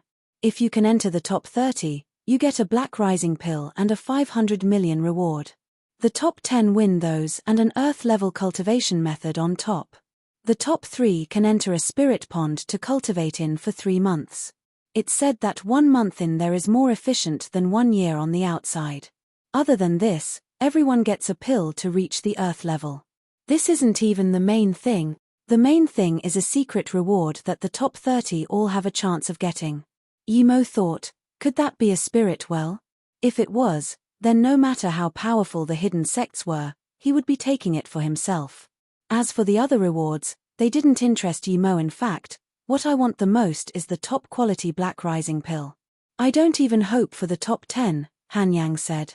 In that case, why don't you just go compete? What can I help you with? Yimo asked strangely. Han Yang said with some embarrassment, because during the tournament period, there have been frequent cases of killing before the tournament, so each sect sends a master to protect the contestant. We don't have a master in our sect, and my master is still recovering from her failure to reach the earth level. So you want me to protect you? Yimo asked. Han Zixin rubbed his hand awkwardly. Brother Yi, Yang is my only granddaughter. If something happens to her, I won't be able to handle it. It was my idea, she didn't want to trouble you, but since we've had a good relationship so far. Han Zixin rubbed his hand awkwardly. Brother Yi, Yang is my only granddaughter. If something happens to her, I won't be able to handle it. It was my idea, she didn't want to trouble you, but since we've had a good relationship so far. Yimo stopped Han Zixin. If Han Yang hadn't mentioned the spirit pond cultivation thing, he would have rather given 1 or 2 pills to Han Yang. These pills would be much more reliable than the black rising pill. But Yimo suspected that the spirit pond was a spirit well, and he wanted to go see it. Yimo immediately nodded. How long till the tournament and where is it at? Do the participants have to fulfill any requirements? Han Yang at once replied, it's in 3 days at Broken Hill Peak in the Ghost City. Participants must be under 30, and have their own identity jade card. Then, Han Yang took out hers, which was a small card made with white jade. Okay, I agree. In 3 days, I will be waiting for you at the Shiyu Hotel in the Ghost City. Yimo quickly agreed. Yimo knew about the Ghost City. Its real name was Gui Cheng City, but people were accustomed to calling it the Ghost City. He had been there before when he was searching for Luo Ying, so he knew about it. It was famous nationally and abroad, it attracted large amounts of tourists. But a few years ago, when some people claimed that it was haunted, newcomers started to decline. Although there weren't as many people as before, most people who went there nowadays had some power. Some were monks or Taoists, others were from the hidden sects. The Shiyu Hotel was the biggest hotel of the city. He had stayed there last time. Yimo also knew the boss since the hotel used to be haunted. He was a nice person, so Yimo gave him a magic 8 trigram plate to him for defense. Because the power of the magic artifact was much stronger than those runes and charms the monks and Taoists had given him, the boss respected Yimo greatly. Brother Yi, will you manage to book a room at Shiyu Hotel? Han Yang asked with surprise joyfully. What's wrong? Shiyu Hotel is a place where people usually stay at, why wouldn't I get a spot? Yimo asked strangely. Han Yang's joy disappeared, she replied in disappointment, because of the hidden sex tournament, you can't even book a room there. They are fully booked because of the sects. Not even government workers can get a room, so you won't be able to get one now. Yimo smiled, other people might not, but that doesn't mean I can't. Just make sure to meet me there. Yimo trusted that the hotel's boss would be able to get him a room. Han Yang looked dubiously at Yimo, wondering if he was telling the truth. But Yimo's face was calm, and she couldn't see any doubt. Han Zixin put on a serious expression and said, I'll leave Yanga to you, old brother Yi. But I called you here today for an even more important matter. Seeing Yimo look at him with confusion, Han Zixin sighed, you know about last time's data report, right? It was about the space flower blueprint. You actually only gave a small part of it to Li Hu. This blueprint is very significant. Up until now, our researchers still can't understand what sort of genius could design it. Han Yang also looked at her grandpa strangely. Grandpa, it's amazing, but it can't be that great. Is it better than a spaceship? Han Zixin had a very serious expression. If the space flower gets developed, a spaceship would be a broken wooden ship next to it. The space flower blueprint really allows the possibility of a marine and air-based weaponry. It's power-efficient, fast, evasive, and easy to control. If the space flower is really built, it can destroy a country easily. Of course, I'm talking about a scenario in our current situation. When the radar systems become more advanced, not even the space flower will be able to go undetected. But the space flower can also constantly improve. Yimo asked confusedly, is it really that strong? Han Zixin's expression became even more serious. The space flower blueprint is a blueprint that will begin a new era, but we only control a part of it. We still haven't built its energy source, mobility systems, nor cloaking technology. The person who designed it is not just a genius, he's a genius of the universe. I've never seen someone with this much knowledge. Hearing this, Yimo also thought about it thoroughly. Could someone that amazing really exist on Earth? Or was that person also a transmigrator who came from a technological civilization like him? Han Zixin continued, the blueprint probably comes from the Northern Sand. This organization is very mysterious. They've been gathering the talents of different countries. According to our intelligence, more than 10 countries know about the blueprint, and this is because the US accidentally spilled it. These countries all want the blueprint. If this blueprint is taken away, it won't benefit our country in any way. If it's taken by the US or a European country, it wouldn't matter that much. They need to maintain their face, but if it's a country like Japan, it would be a disaster for the world. Yimo nodded, I know. I promised to help you find it last time, but I've been really busy. I haven't had the time. Han Zixin immediately looked happy and said, you aren't to be blamed. If one could get it that easily, it wouldn't be something desired by the whole world. Since the US brought up the plan to steal it, they should be taking more the initiative, but for some reason, they've been dealing with something in the Pacific. I don't know what's going on. Of course, Yimo knew why the US had been messing around with something in the Pacific. They were looking for the Black Sun Empire. The US wouldn't let such a threat slide. The HQ of Northern Sand is very well hidden. There are many, but no one has been able to find one up until now. Even if they did, they wouldn't dare scare them, or the blueprint would never touch the surface again. I presume the US knows about 1 or 2 bases, but they would never make public such info, Han Zixin said worriedly. Yimo wondered about if he could get the blueprint, whether he could sell it for a lot of money and use that money to buy land. Thinking about this, Yimo realized that perhaps he needed to find that blueprint. And one more thing, if that blueprint was really that good, could he take it for himself? He wouldn't have a proper army for his land, but if he had that war machine, he could protect his city before he actually reached a certain power level.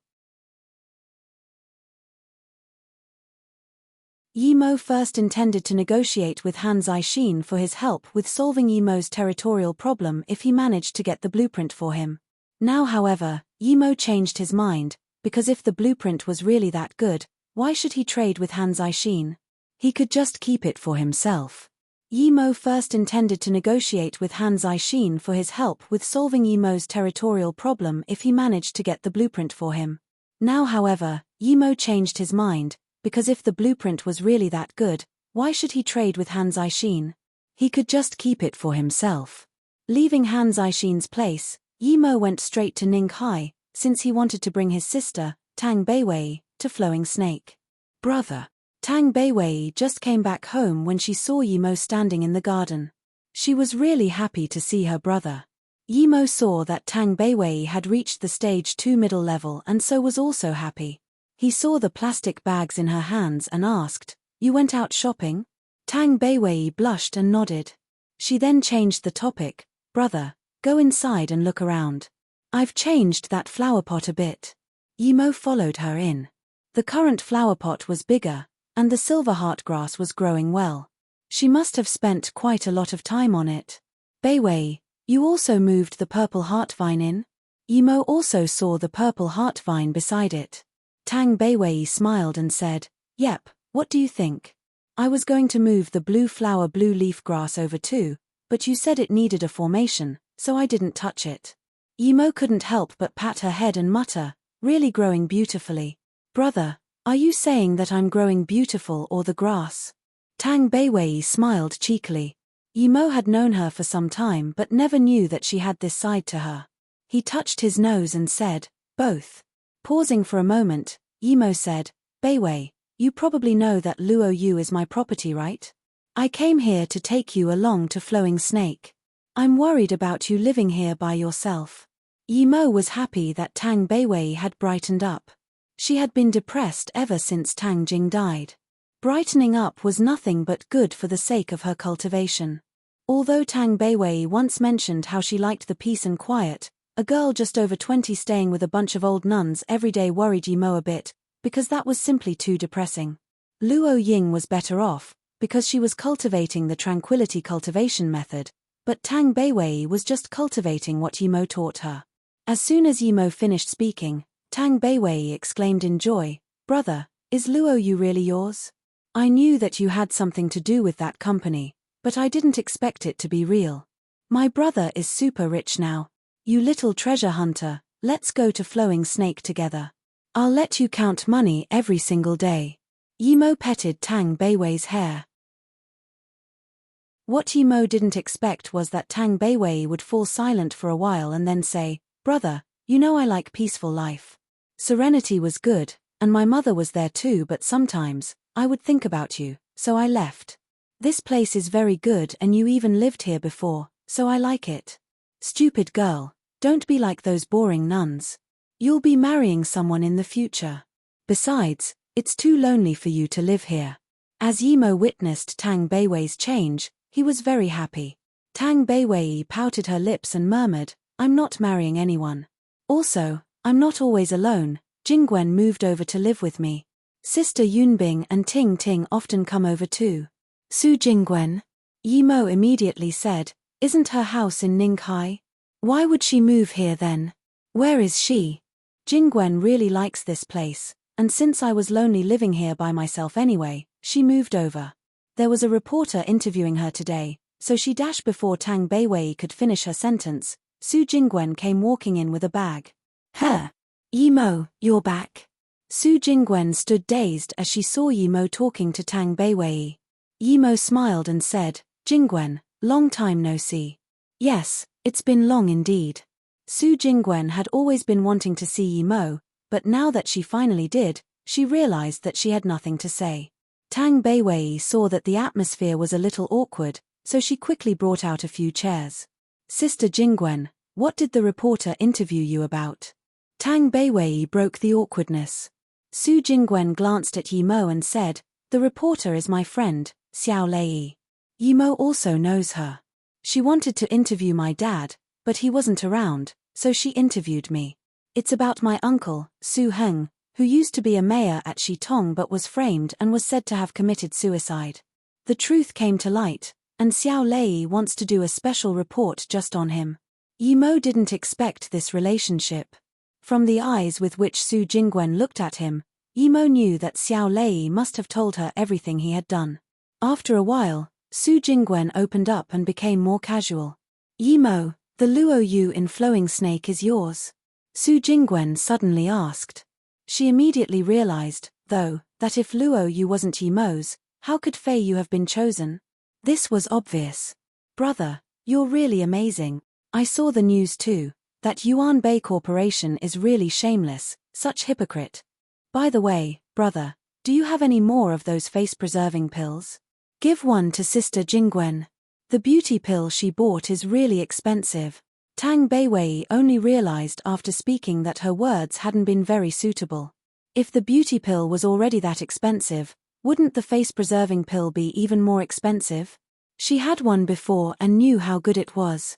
But what she didn't know was that the face-preserving pill was on a whole different level. If she understood it properly, she probably wouldn't say such words. Yimo felt a little awkward. He did have quite a bit, but he was waiting for them to increase in value. Last time, he told Mo Kang to only sell a few. After a few years pass and everyone knows its value, it won't be selling for just a few $100 million. Now that his sister asked, he was put in a tough spot.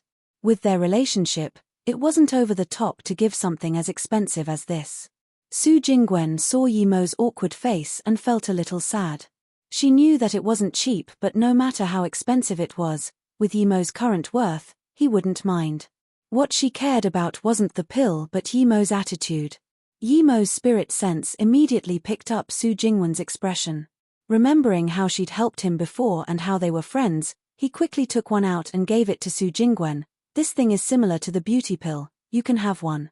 Haha, if Beiwei hadn't mentioned it, I wouldn't have even thought of it. Su Jingwen took the pill feeling very happy. She cared not about the pill but the fact that Yimo was willing to give her one. It meant that he gave her special treatment. There was a faint fresh aroma coming from the pill.